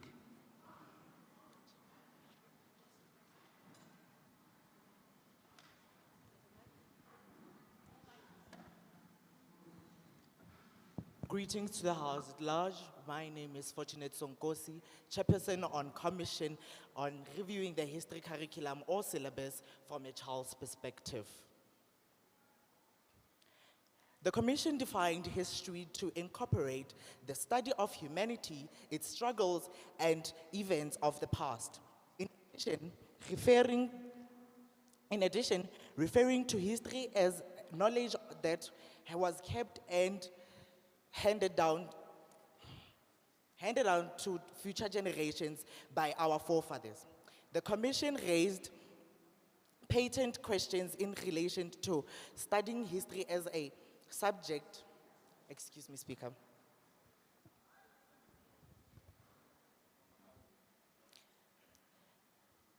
Into teaching history as a subject. It debated on which part of South African history is significant enough to be included into the syllabus. In terms of which, may I rephrase my statement, please? On which part of South Africa is significant enough and relevant that it must be compulsory to learn, in which time period should be of focus in terms of pre-democracy era and afterwards.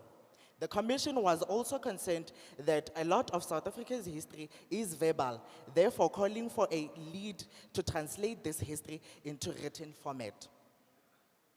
History should not just be a mere collection of dates, names, and events written in textbooks, but rather be a solid foundation in every child, teaching them to understand their identities, their communities, country, and the world around them. It further teaches them about the decisions, struggles, and achievements and mistakes done by our forefathers.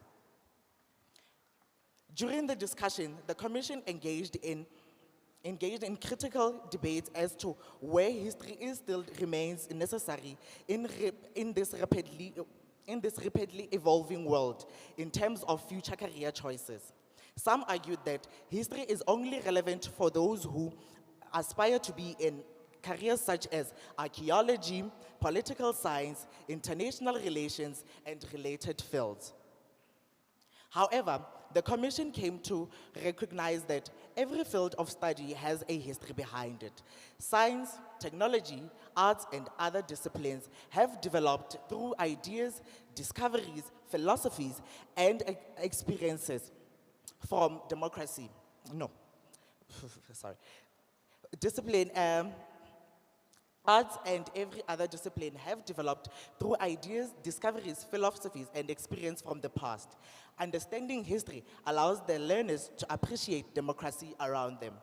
By so saying, Speaker, we believe that history should remain compulsory in schools as it teaches our students on what they are indulging in. As Commission 3, we Honorable, believe that... please hold up. You're recognized. Greetings again. Speaking is Honorable Member Nukubonga. In terms of I'm rising in point of order. In terms of rule number 89, my fellow honorable member has been urged to stop being on her phone, but she still continues. I urge that we take affirmative action. Thank you.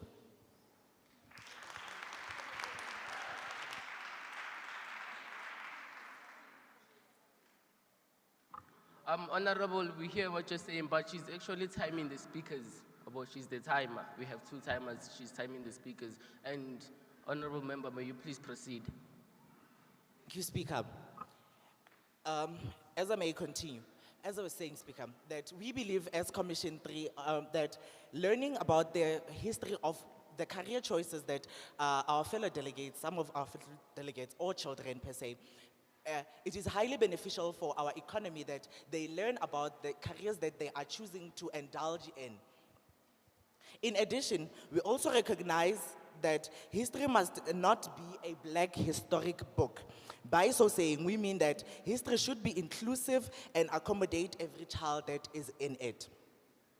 By this, we believe that history curriculum should be able to accommodate children by including people, unpopularized people such as Dennis Brutus, who stood toe-to-toe with apartheid in assisting Nelson Mandela, writing poems against apartheid and its legal actions. So we believe that by including such people and other more that I couldn't list due to time constraints, we believe that by so doing and including some of the white people that are beneficial to history, that are who should be noted as to why we have the democracy that we have today, should be included into our history, making history fun and relevant to every child that actually learns it. As we go back to the topic or the theme of the day, which says that a nation that works for all. So by so saying, Speaker, we believe that with the upcoming proposals that we pose to you as Commission 3, we believe that Honorable, please wrap up your speech. We believe that history will indeed be a very big contribution in a nation that works for all. By so saying, I thank you and thank all of you. Thank you, Speaker. Thank you.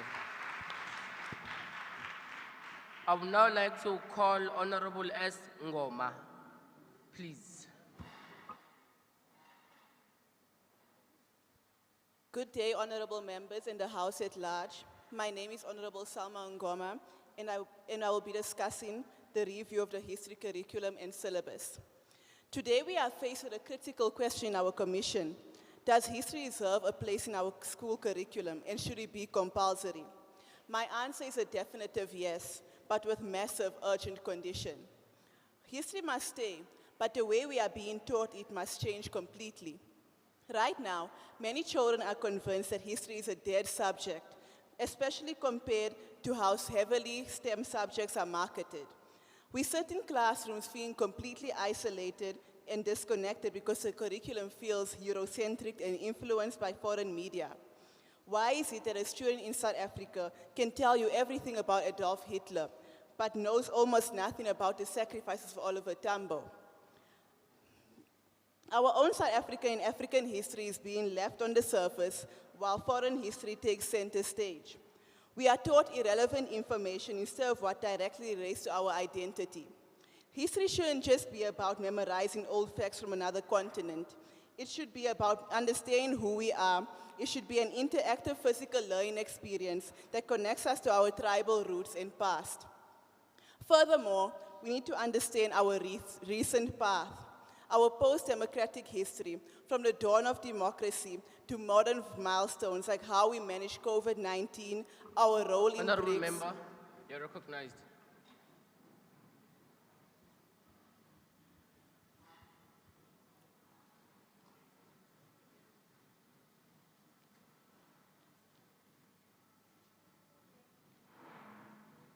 Today, once again, to the House at large. I am Bojoy Pito, and I arise in reference to Rule 77, subsection 5. Well, during your report, you proposes that more of South African history be taught to our children. So my question is, how do you suggest that this history that you suggest be taught to these children is completely accurate and authentic? Thank you.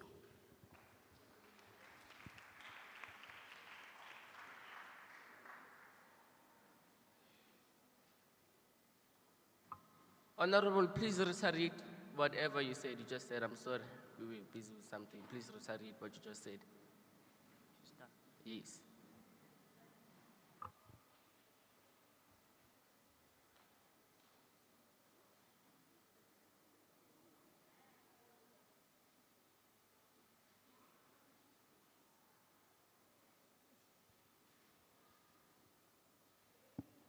Greetings once again. I'm Honorable Anna Slabako. Pito, you should repeat your, Honorable Pito, you should repeat your question open time. Now we are raising, and, sorry? Thank you.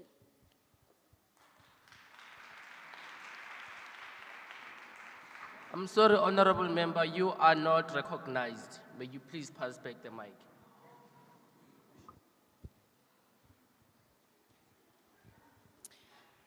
Greetings once again. Well, according to my understanding, whenever we have a question as the speakers that we would like to raise, we are given the opportunity to raise it while the report is, So my question was, the report was that the commission proposes that more of South African history be taught to our children. So how do you then suggest that this history that you want to be taught is completely accurate and authentic? Thank you. Thank you, honorable member.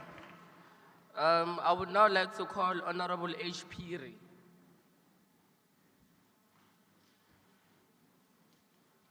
Sorry, Honorable Speaker, I was not done with my speech, and Honorable Member asked a question while I was still in the process of finishing my speech, and I have not concluded. Okay, please finish up your speech, but do not answer the question. Yes. Thank you. Furthermore, we need to understand our recent path, our post-democratic history, from the dawn of voting to the modern milestones, like how we managed COVID-19 or our role in BRICS and the G20 summit. Understanding this is what helps us build international relations and understand our power in the world. When we do not know our past, the consequences are devastating. Look at our current situation. Just recently, on June 30th, we saw marches against African foreigners right here in our country. The marchers completely forgot or simply never learned our history. They don't know that it was our African neighbors who sheltered our freedom fighters, supported our struggle, and helped us defeat apartheid. Because our curriculum fails to teach the deep, true history of African solidarity, our people are acting out of ignorance. If we don't know the history of our own democracy and our voting rights, how can youth be expected to vote for reasonable parties and shape a better future? History is a form of identity. It is a record of our struggles, our achievements, and our heritage. To wrap up with the most vital point we must remember, those who don't learn history are doomed to repeat it. Let us make history compulsory, but let's rewrite the curriculum so it belongs to us, reflects Africa, and empowers the leaders of tomorrow. Thank you. Okay, sharp. You're recognized.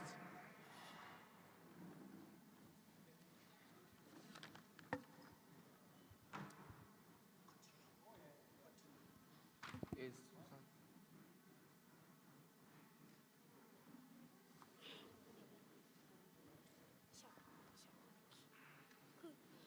Good day, everyone.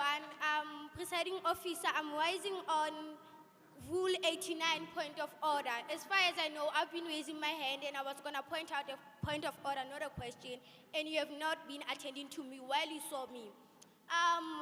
As far as I know, also raising on point Rule 89, speakers who are on the speaking list are not supposed to ask questions as it is written. Thank you. Honorable.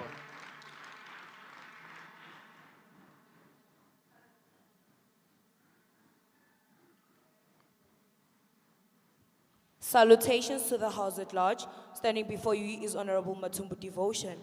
And I rise on point of order and Rule 77, subsection 5. Order. Honorable member, speakers who are on the speaking list are allowed to speak under Rule 77.5. And honorable member here raised under Rule 77.5. Thank you. Now going straight to Rule 77.5, I have a question. Commission 3. The last major curriculum review was years ago. What percentage of the current history syllabus covers 1994 to 2025?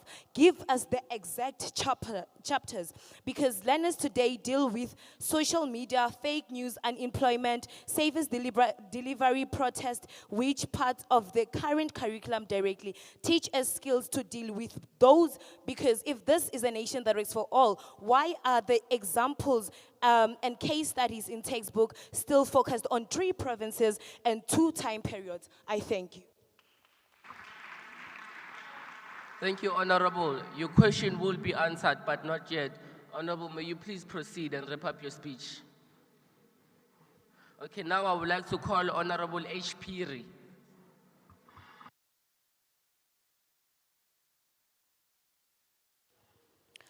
Omunye wenhlakaniphi watsho bonyana asikwazi ukwakha umuzi omutsha ngeentina zakudala. Ihistory isinikeza iintina zakudala bonyana sakhe ngazo umuzi wanamhlanje. Honorable members, I greet you all. I am Honorable H. Phiri. What is history? History is a story written by winners. It's not what happened, it's what people in power want us to believe happened. If we only study history, we'll be looking for Hitler with a mustache and miss out the new version of Hitler wearing a suit and running an app. It is said that we study history so that we can learn about our past. But the past is actually the excuse for every problem is blamed. Politics complain that they cannot fix the power grid because of the apartheid planning. Activists complain that they can't move forward until the 1652 it is addressed. Businesses can hire because of the PPE history. In terms of identity, history doesn't give us the new identity, but it assigns us a new one. History gives us a script, not a self. In terms of the identity, it tells us that your people were warriors or victims. That's not a discovery. That's not a discovery. That's casting. You are born in 2026, but you are not in history. History can't tell what careers will exist in 5 years. How do we deal with AI debts? Who actually you are without your surname and language? In conclusion, you don't discover yourself by reading books. You discover yourself by moving. You discover yourself by learning. Thank you. Thank you. I would now like to call Honorable Ann Pule.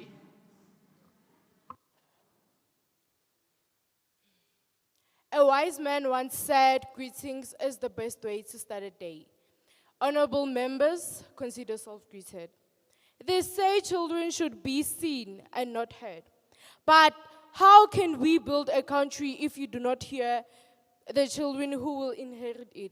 My name is Babalo Monarenge, and I am here to speak for a generation that is tired of being forgotten. My first question is, why teach history? History is our mirror. It shows us where we come from. If we forget the pain of our Honorable, please hold on. You are recognized.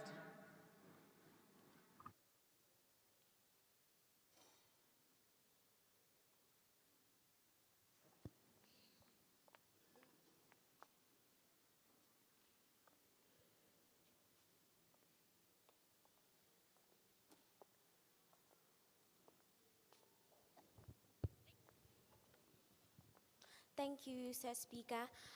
That we're not going anywhere with this argument if we keep on getting distractions. Honorable members, based on the rules that were given to us, we are only allowed to ask questions. In Rule 77.5, we are all allowed to ask questions at the end of each speech, not during the speech. You guys are distracting other people's speeches and you're asking questions that don't even matter. You're asking questions that are supposed to be given in open time. Can you please minimize distractions and take accountability? Remember that we're dealing with time, not with your questions. Thank you.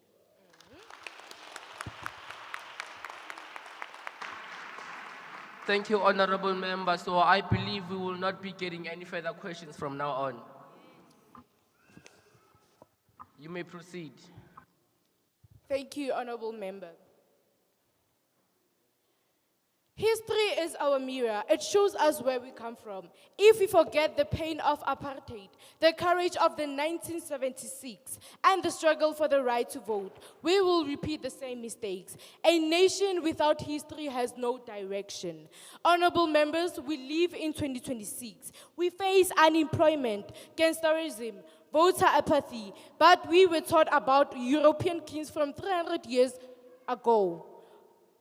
A curriculum that doesn't speak to our problem is useless to us. We need history that teaches the constitution, service delivery, and how young people made change.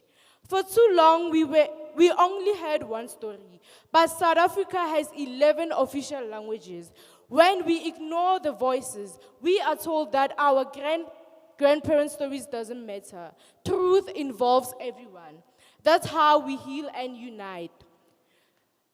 The main and important question is, should history be compulsory? Yes, but not the memorize and forget history. We need history that is skill-based, a history that teaches us to analyze sources, to debate, to question fake news, and to understand democracy. Make it compulsory because of the local government election. If we understand how people died for the vote, we will use the vote. In conclusion, don't just make history a subject, make it survival. Give us a curriculum that Honorable, reflects. please wrap up your speech. Your time is up. Thank you.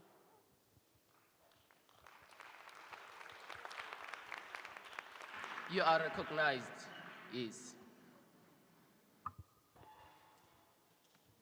Greetings to the House at large once again. Standing before you is Honorable Andronica Motau, representing the Tshwane West region. I would like to add on what the previous speaker said in terms of rule number 77, subsection 5. The link between our history and voting today is weak. We learn about the fight for the right to vote in 1994, and we celebrate it. but we are not taught what happens after we vote or what happens if young people don't vote. If history class showed us real examples like how voting changed service delivery or how not voting let bad leaders stay, we would understand why our vote matters. Voting is not just about the past, it is about our future. In conclusion, I ask that history curriculum include more on South Africa's role in the world and stronger lessons that connect history to voting today. If we understand both, then we as young people will be more informed and ready to lead. I thank you. Thank you. Honorable member, you're also recognized. Greetings and salutations to you all. Speaking is Honorable Lano Matlebahane, and I'm here standing according to Rule 77, subsection 5. And I will just like to add up to what my previous honorable member just said. The recognition of understanding how one society and institutions came to be or how they emerged. It's not an optional knowledge, but a baseline requirement of citizenship itself. I believe that the history subject can be compulsory only if it starts serving the wide South African community's knowledge than the Western nature. If the new curriculum can include the local knowledge, indigenous perspectives, and lived experiences of many South Africans, this will mean that the new curriculum is inclusive, relevant, and responsive to the diverse realities of many South African societies. I thank you. Thank you. I would now like to call Honorable Yu Kumalo. Greetings to you all, honorable members. Standing before you is Unati Kumalo, and with that being said, here are our resolutions. What must change, or rather, our demands? We are not asking, but we are demanding change.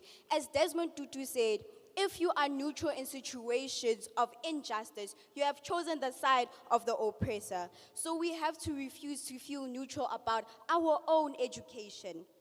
At least most percentage of the history curriculum in schools should focus on South Africa. We need to learn about apartheid, 1994, the struggle, service delivery, and the leaders in government today. Let every topic have connections to current issues like voting, the Constitution, human rights, corruption, and unemployment. Teach us why history matters today. Free teachers from CAPS and support teaching beyond the textbooks. Teachers must be equipped to teach history in a way that builds critical thinking, debate, and empathy, not just chalk and talk because CAPS says so. Prepare us for democracy. If the government expects us to vote at the age of 18, then it must teach us the history we need to vote with understanding. We need to learn about the Constitution, the Bill of Rights, how government works, and the mistakes of the past so we don't repeat them. Democracy is not automatic. It must be taught. It must, please bear with me. No more sending uninformed voters into elections, and as the saying of a wise man goes, an educated voter is a protected democracy. Thank you. Thank you, Honorable Member.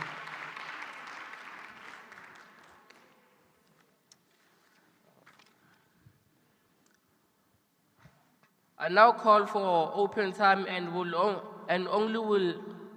I now call for open time and will only allow 4 participants to speak to the debate. Also note that participants who are on the speaking list will not be allowed to speak during open time. Also, do not forget to mention your name and Rule 77.7. Thank you.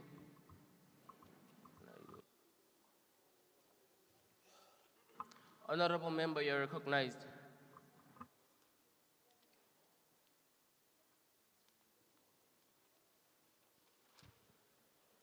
Speaker, Deputy Speaker, fellow honorable members of the legislature, distinguished guests of my fellow audience. Standing before you is Tandotu Sibia, a learner from Mamelong Comprehensive School in the Ekurhuleni region. Well, although I'm not on the speaking list, I would like to make my wishes to the House or to the of the Commission. Well, history is a subject meant to help us understand where we come from, and through its lessons, help us build a better South Africa. And it seems as if the curriculum is not achieving its full purpose. But why? You see, many learners struggle to connect with the curriculum because part of it feels distant or rather irrelevant to their own lives and communities. Imagine this, you're a learner in Tsakani, in Mamelong Comprehensive School, learning in detail about Jan van Riebeck's arrival in South Africa 370 years ago, or learning about the First World War fought over 7,000 kilometers away from where I'm standing today, while knowing so little about the history of my own community, like the birth and development of Tsakani itself. Well, I believe that the curriculum should place greater emphasis on recent South African history and also include more local history by highlighting local heroes, local icons, and local success stories. I also encourage the Gauteng Department of Education to continue supporting teaching methods that make history more relevant and engaging for learners. Because the true purpose of history... Thank you. Your time is up. Thank you. Honorable member, you are recognized. Yes.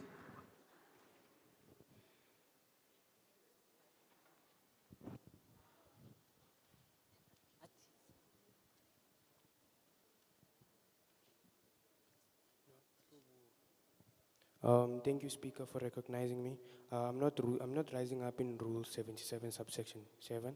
I'm rising in the Rule 88, subsection 1. Honorable Speaker, what I've realized that you've been, recognizing people from that side, but we would just also like, with all due respect, at least recognize some of the members within this side, because you've been looking at that side. Thank you, Honorable Speaker.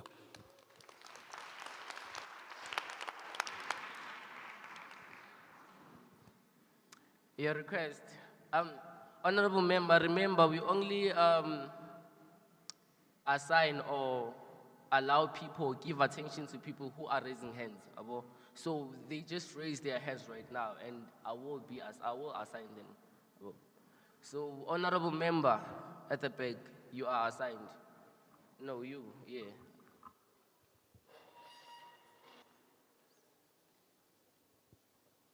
I greet you once more, honorable members. I'm Honorable Gelebwile.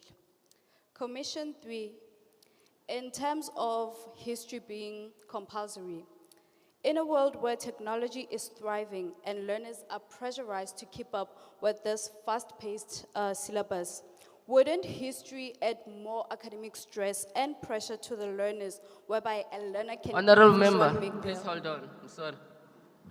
You're recognized.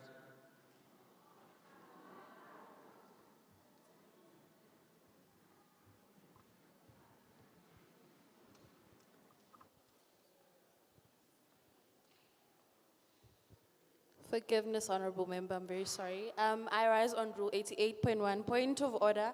Honorable members were indicated to quote the rule that they are standing upon, and honorable members forgot to do so. Thank you.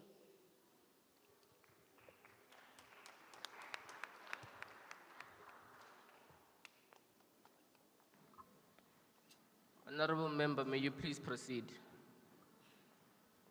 My sincere apologies. I rise in terms Rule 777. As I was saying, wouldn't history add more academic stress and pressure to the learners, whereby a learner can individually make their own research based on what they would love to learn about history? Thank you.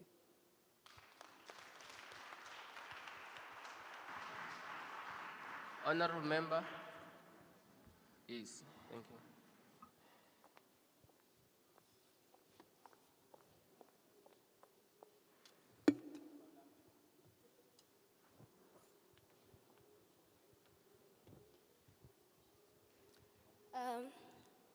Honorable Speaker, distinguished members of the Cape Parliament, esteemed adjudicators, good day. I rise under the Rule 77, subsection 5. I'd like to make a remark, since I've heard one of the speakers speaking about voter apathy, but there were no solutions or conclusions to voter apathy. So I'd like to make a remark about that. As I'm a 16-year-old, I am a disenfranchised citizen, which means I'm not allowed to vote. But in 2 years, I'm sorry, Speaker, but in 2 years, the destiny of this nation will rest in my ballot. Most young adults say, and I quote, voting is inconsequential and it catalyzes no metamorphosis. That, ladies and gentlemen, is not laziness. It is the tragic byproduct of a history curriculum that is anachronistic, esoteric, and profoundly disconnected from the youth. We are not taught to revere democracy, we are taught to regurgitate it. And today, I present transformative solutions, of which one of the speakers didn't maintain to do. Firstly, institutionalizing experiential democracy in schools from grade 4. Let us transmute theory into praxis. From grade 4, if we cultivate... Honorable member, I'm sorry, I just got a recall and got reminded that when you are in the same commission, you are not allowed to take any question or ask any question. I am not asking a question, I'm making a remark, which means I'm adding to what she said.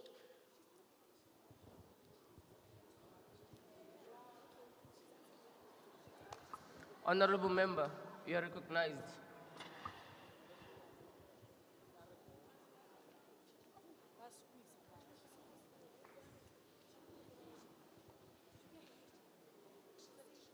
Salutations to the House at large again. I am Honorable Matumbu Devotion.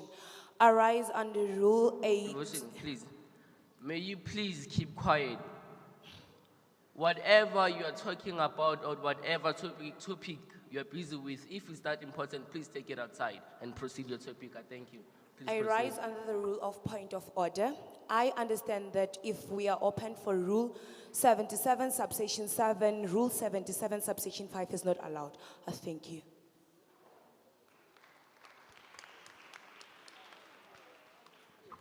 Honorable member, you're also recognized. Yes, you. Yes. Deputy Speaker, I rise in the Rule 77, subsection 7. Greetings, honorable members and the House at large. I'm Honorable Karabo Morake, a learner from Leap Science and Med School situated in Tshwane West. This is my question. If the curriculum is changed, will the government provide students with the necessary resources to learn and prepare for exams? Right now, grade 12 learners rely a lot on past exam papers, study guides, and online videos that are based on the current curriculum. These resources help them practice and prepare well. If the topics change, they will not have past papers, guides, or videos for the new work. So I would like to know, does the government have a plan to provide new past papers, study guides, textbooks, and other learning resources to support learners before we write exams on the new curriculum? Thank you. Thank you. Honorable member, you're recognized. Oh, honorable member, to make it clear, if you are asking a question, you are not recognized and you may not proceed. I thank you. You are recognized.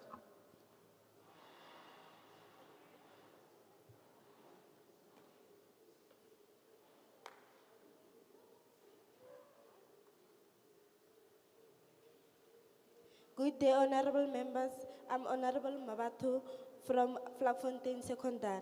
I will say history will remain compulsory, but I believe that we want to know more about South Africa instead of for neighbors countries. Honorable member, I said if you are there or your head is up to ask a question, you are It's not not a recognized. question. That's a question. Ankere ke saya. Recognized, honorable member.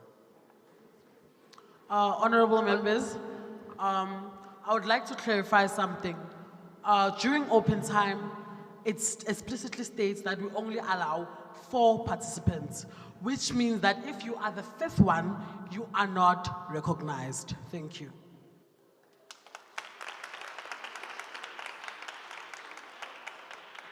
And with that being said, honorable members, we will not be taking any further questions. Honorable member Sonkosi, please reply to the debate and move for the adoption of the commission's report. Thank you.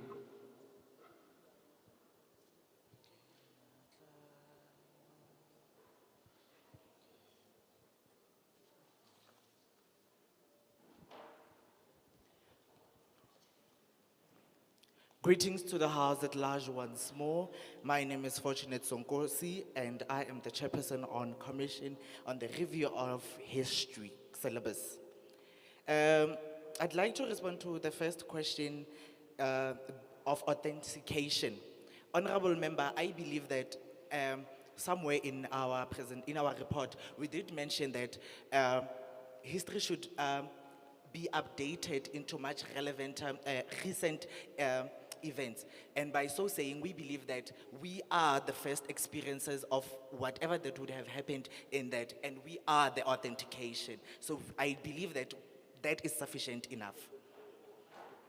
Then I'd like to go to the next question, being of that, by honorable member saying that this will be workload and so forth. This is not, we believe that it won't be a lot of workload in terms of or pressure, putting pressure on them. We believe that by the proposals, the resolutions proposed today, that we remove unnecessary history and implement history that is Honorable of member, essence. please pause. I would like to attend to the hand. Yes, Mr. Abrams, Honorable Abrams.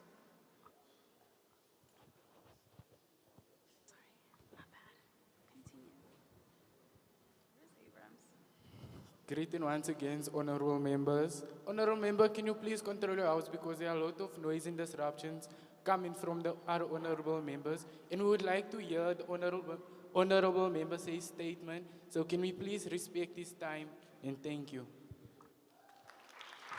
Thank you very much, Honorable Member. May we please have silence in the House. I know it is difficult, and I know we are all very happy to be here today, but respect one another. Respect is a huge initiative as to who we are and why we are gathered here. You may continue, Honorable Member. Thank you, Speaker. As I was saying, and I shall emphasize again on the matter that you said that wouldn't it be much beneficial that one makes their own research? Let us remember the main purpose of having teachers. Teachers will never be replaced by internet or whatsoever. Lastly, being that of how do we prepare for the exams? In our resolutions, we mentioned that the government should train teachers beforehand of this rollout of new syllabus or a curriculum. I'd like to move on to the adoption of the report.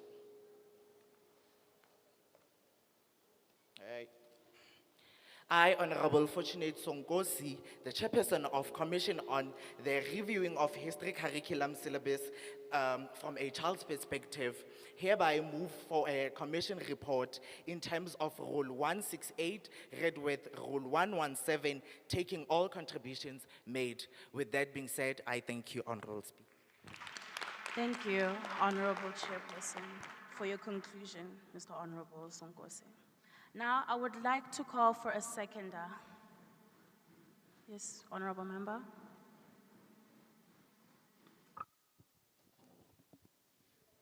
Greetings once again.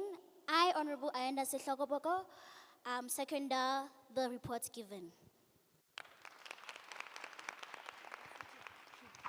Thank you, Honorable Sokonse. I now put the question. All in favor, say yes. And all those not in favor, say no.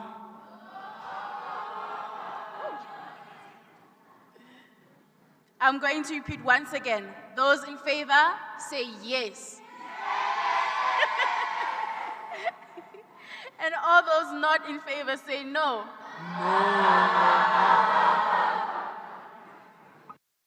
Fortunately, the yes have it.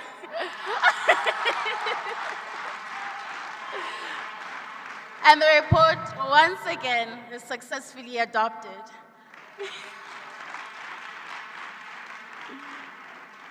Kindly hand the resolutions of the Commission on the voter apathy as South Africa. Kindly hand your conclusions and your resolutions to the table, please. Yes, thank you. I now declare I now declare the analysis on the voter apathy as South Africa approaches the 2026 local government elections review of the history curriculum on a child's perspective closed.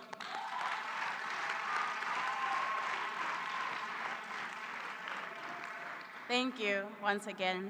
I would like to take this opportunity to thank all honorable members for your contributions in various debates. And I would now like to welcome Dr. Chokowe, Chairperson of Social Development Portfolio Committee in Gauteng.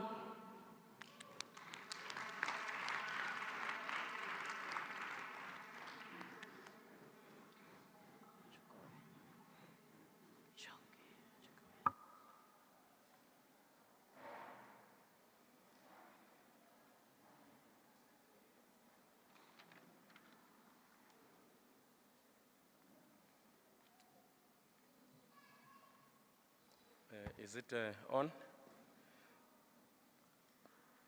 Thank you, Honorable Speaker. Honorable Speaker, in your, and I saw that you've been alternating, in your house, you will see is an honorable house. I cannot address it wearing a cap. I would like to also say greetings to the chairperson, the deputy chairpersons of chairs, to the leader of government business in absentia, MEC of social development, to honorable members of this house. Honorable Speaker, I'm standing here as the chairperson of the Portfolio Committee on Social Development to accept the resolutions that have been crafted and agreed upon by you and the participants of this 2026 Children's Parliament. These resolutions are a product of a work that you have embarked on, and not only today, but over a month or so. There was so much thinking and reason that went through this resolution. Now, the product that I'm accepting today on behalf of the Portfolio Committee of Social Development is the work or a product that will make sure that it reaches many stakeholders. In your topics, I've noted that you have participated or you have engaged on analyzing the plight of children from the missing middle class, missing middle class households. And in your debate, you stated the importance of Section 38. Now, I wish that, Speaker, next time when we be debating, I will see your teachers. I wonder if your teachers are aware that you are such prolific debaters.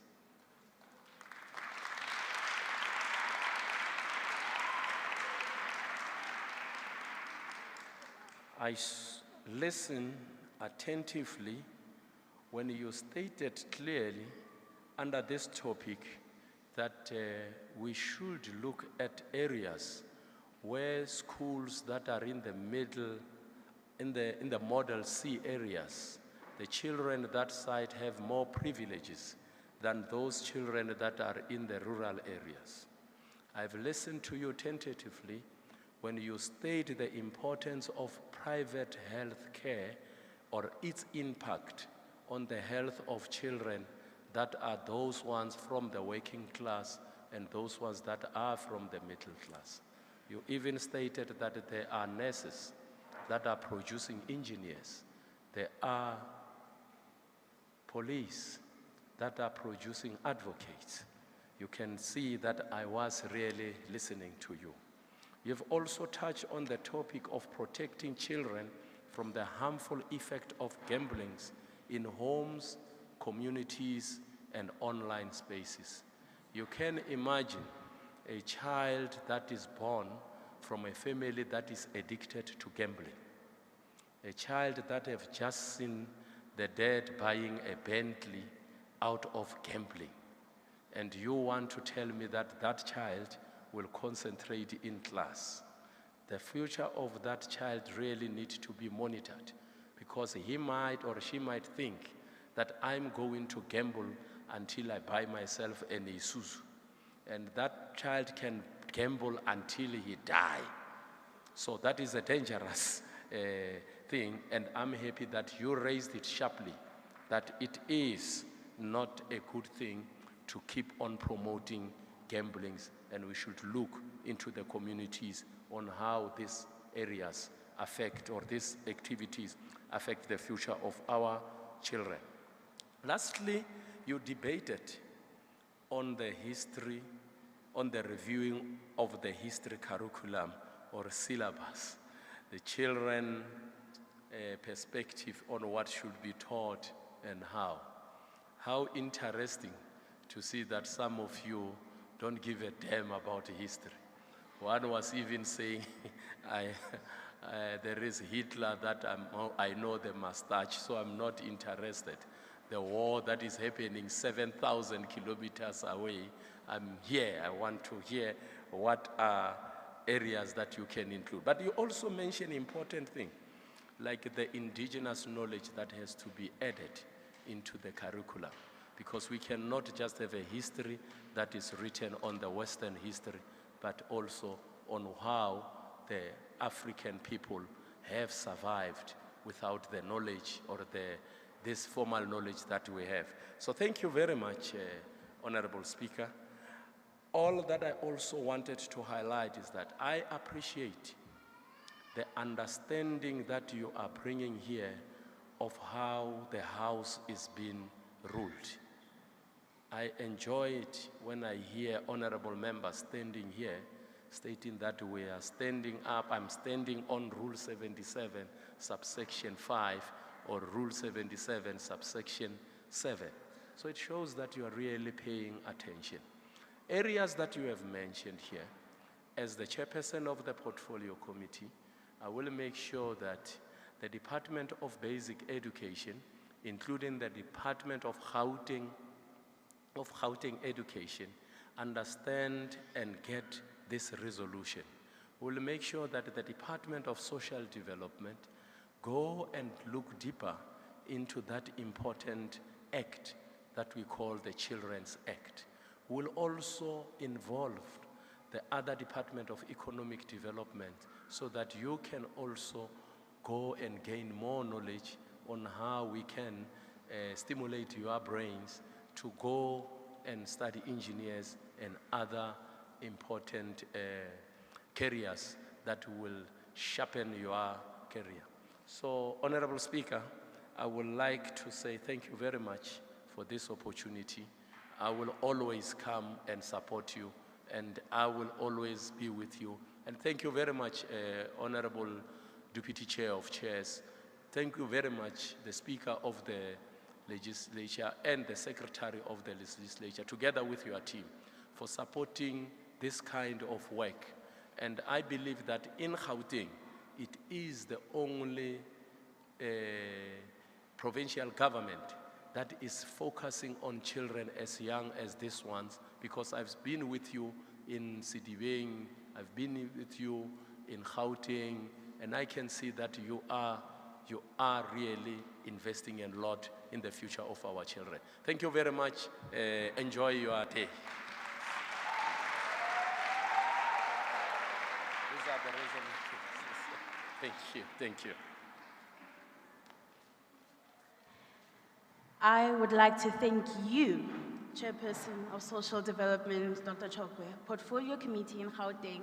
Truly, your words have been inspiring, and surely we all here will serve that one day we will further inspire other young people to do just as good.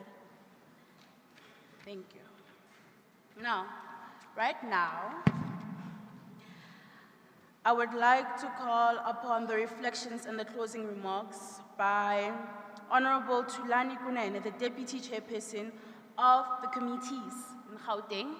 Thank you.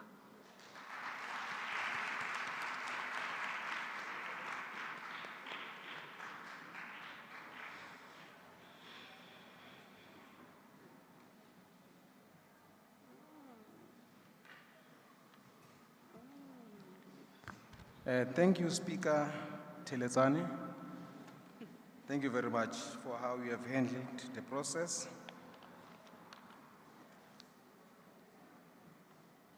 We have many stakeholders that we want to thank who have made sure that this event was and is successful. First and foremost, I want to thank all of you, our children, both the parliamentarians and those who are sitting back there supporting us. Thank you very much.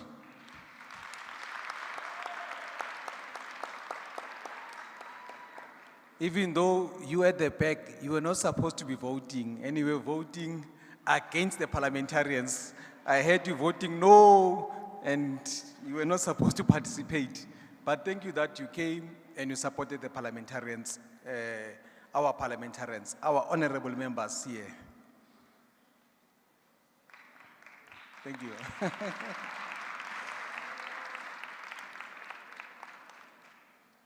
Want to thank the Speaker of Tshwane. With very serious commitments, he made time. He was here on time, but because of delays that we had, he had to leave to attend another event, and then he came back, and we thank him. Councillor Nzwanana, the Speaker of Tshwane, we thank you in absentia. We also thank the MEC for Social Development who came today and apologized for not being there yesterday. And we have agreed that we're going to have a feedback session in September, and she's definitely going to be there with full responses from her department. So we thank Honorable MEC Nkomo Ralihuku. Siyabonga. We also appreciate the presence of the IEC with Ms. Ketoguhle Mavimbela, who came and explained about the important role of elections and registering to vote. We know that the last time to register to vote is a registration weekend on the 1st and the 2nd of August. So go out and register, as they have encouraged us to go and register those who are 16 years and above, so that those who will be 18 years on the 4th of November can go and play a part in shaping the future of this country. We thank you, IEC.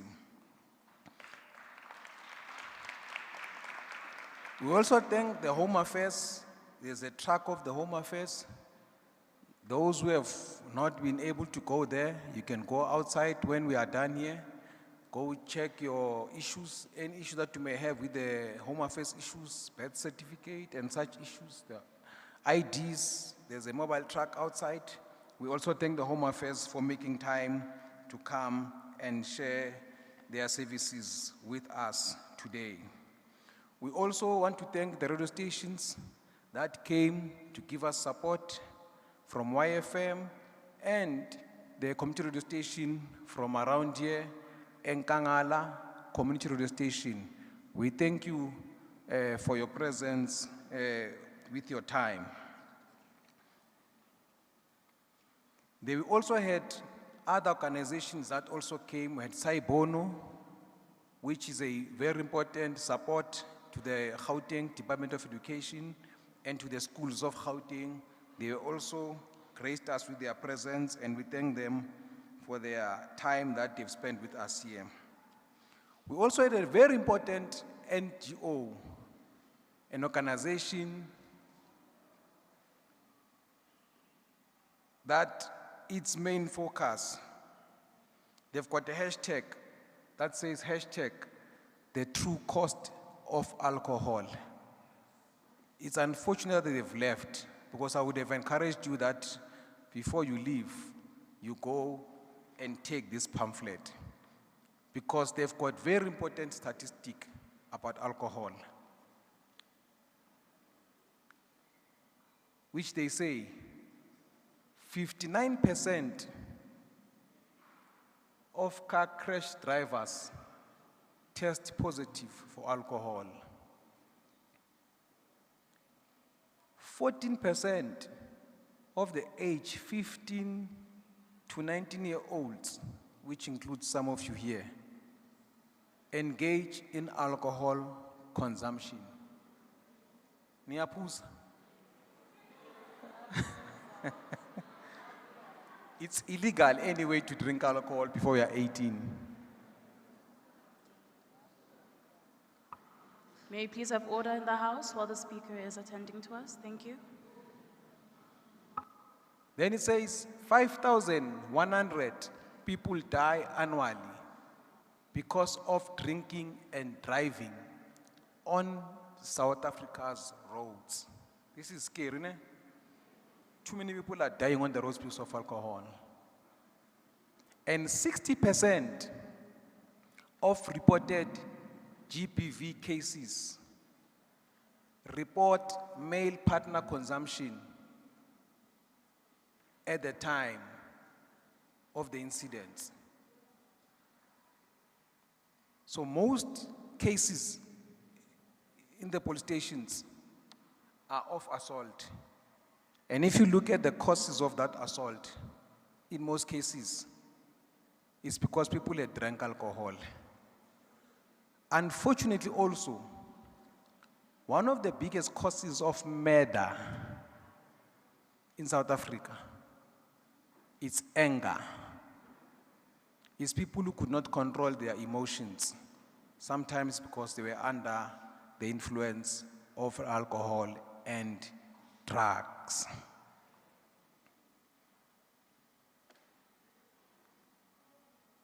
"100 people every day die due to alcohol-related harm." I felt this was an important statistic to read from this organization because you may not have this leaflet, so I'm sharing it with you so that you think hard about it, so that all of you today here, you must not become alcohol addicts. Just like you must not become gambling addicts. You must also not become drug addicts. Angit? No to drugs, no to alcohol, no to smoking. These things are things best postponed or if not done at all.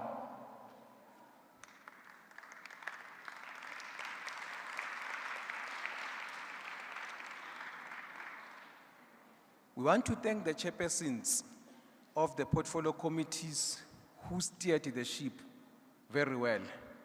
To all the chairpersons, from Honorable Matumbu to Honorable Ranku and Honorable Sonkose, thank you very much for your time. Today we've got special guests. We've got Royalty Miss International 2026.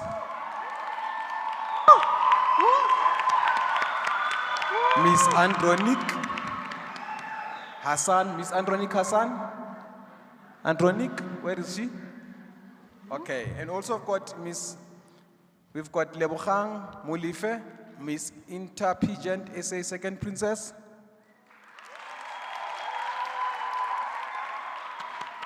Enelia Jacobs. Where are you, Enelia Jacobs? Okay.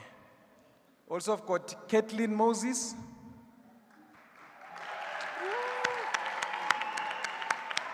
And Lisiho Matlala. These are the Royalty, Ennerdale Royalty 2025. We thank you very much for your presence. Thank you, thank you. Lastly but not least, Speaker, want to thank Dr. Chokwe, the chairperson of the Portfolio Committee. He's the only person that I know personally who've got 2 PhDs, 2 doctorates, Dr. Chokwe.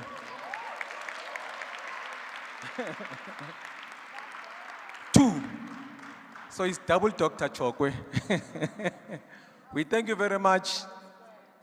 With all his qualifications, he still felt that it's important to represent the people of Gauteng as a member of the provincial legislature. So we thank him. That, yes. That every time we have these sector parliaments, he makes time to come here. So we thank him. I saw also a member of the youth parliament who came all the way where he comes from. Can you please raise your hand? We thank you for your presence. Most importantly, we want to thank the legislature staff led by the Secretary of the Legislature, who's been here sitting since the beginning of this. We'd like to thank Advocate Maloka and your team. Let's shout. And the whole team of the legislature, those who've been with you from the beginning. Can you raise your hand, at least let them see you? It's quite a big team. It's quite a big team. They are all over. Without this team, this event would have not taken place. Tangudisin Mbonge, for your dedication, for your hard work, and for your sleepless nights, that you have made sure that this event is successful. Siyabonga, ngiyabonga.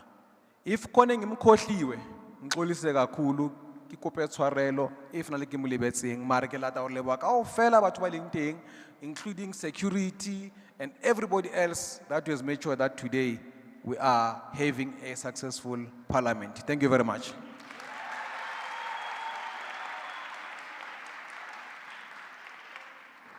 And we would also like to thank you, Deputy Chairperson of Committees in Gauteng, Honorable Tulani Kunene. Once more, you have made us very happy, and once more, we honor your thanks and we honor your closing, sir. But now, oh, okay.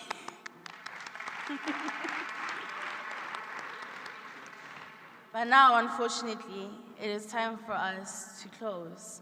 But before we do that, I would like to thank everybody here today, all of us present, the parents, the children, us as delegates, and even those that went out of their way to come watch the future of tomorrow. Now today, as the honorable members, I would like to thank us, not as school children in uniform, not as delegates, but as honorable members and future policymakers. Us being here today only proves that greatness that the country has and a future yet to grow our very economy. We have gathered here today safely, by grace and by purpose.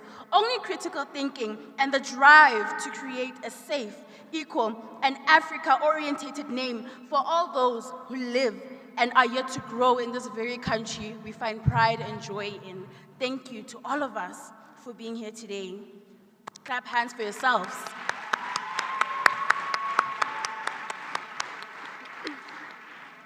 Now, participants are kindly requested to proceed to the front of the building for a photo session immediately after the sitting, and you're also invited to join the GPL for lunch at the prepared place. And that concludes the business for the day. The House is adjourned.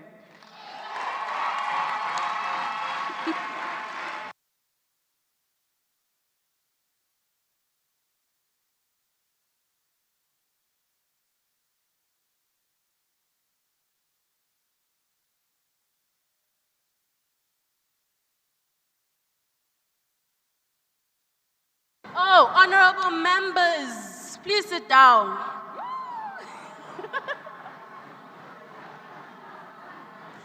We still have a science show. Who's the science show by? Who's the science show by?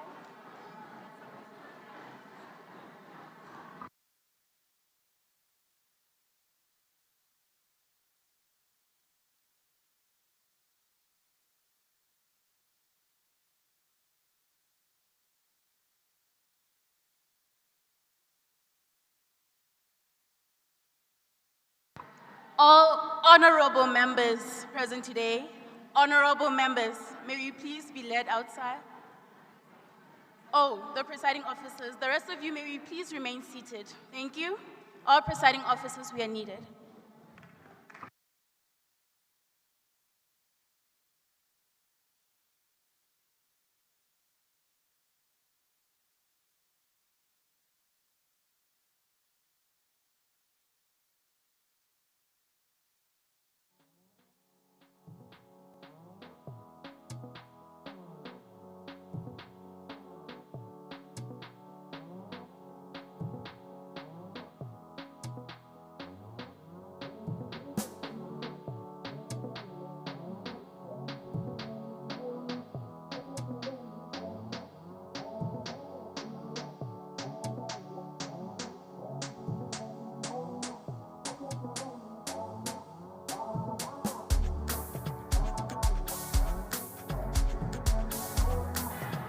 Can we all remain seated, please?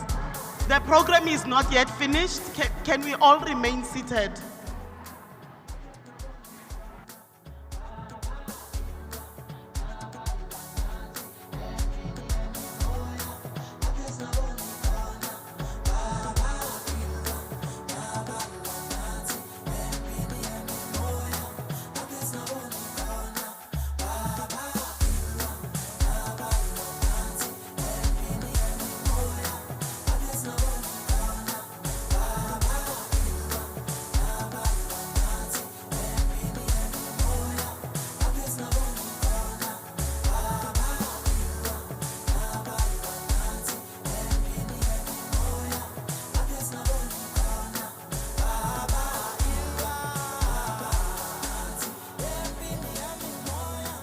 Thank you. Can I have your attention?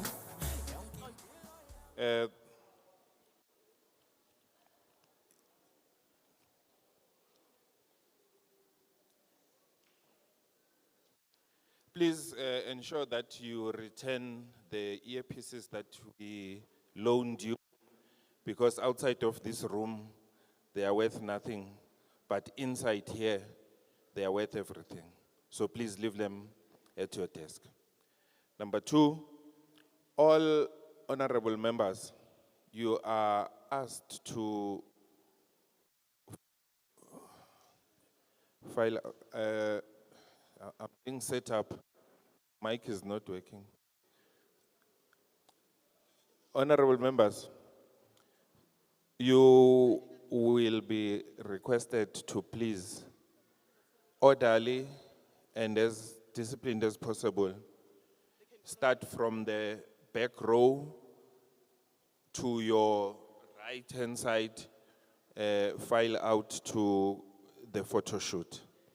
All of us are going to remain seated, and the members will then, after the photo shoot, which is going to take 2 minutes, come back, sit down for the science show. We would like to request the following. Those who are Sidibeng, Meertin, Vereeniging, Heidelberg, to please, during these 2 minutes, just file out in order again, go to the buses. Because you arrived late from Sidibeng and West Rand, you will not be queuing. We have arranged that your food packages be taken to your buses. The rest of us, we will settle down and ensure that this house remain in order. What's the Sergeant at Arms? Sergeant at Arms? Oh, yes. We will make sure that the decorum of the house is kept and everybody remains seated. Lastly, we will have a show, and at that given time, everybody is in the hall seated. We will be distributing food packs for you, so that when we are finished, all of us can then leave. Honorable members, thank you for your participation. I'm sure you can clap for yourself for that. As we do so, from at the corner there, the last one, honorable member, the last line, please file yes. You will follow Ntate Mutal. We're going to go out for a photo shoot. DJ, I'm sure there's something that you can give us.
sinaboni khona baba ilwa nabalwa nathi empini yemimoya lapha sinaboni khona baba ilwa nabalwa nathi empini yemimoya lapha sinaboni khona. Can I please just get your attention again? We asked for you to settle down so that we will be able to then bring the food packages to you. So if you're going to move out, you won't get. Please just remain seated. We're arranging with the kitchen so that the food could be distributed, please.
Noma ungasimoshe, noma ungasimoshe.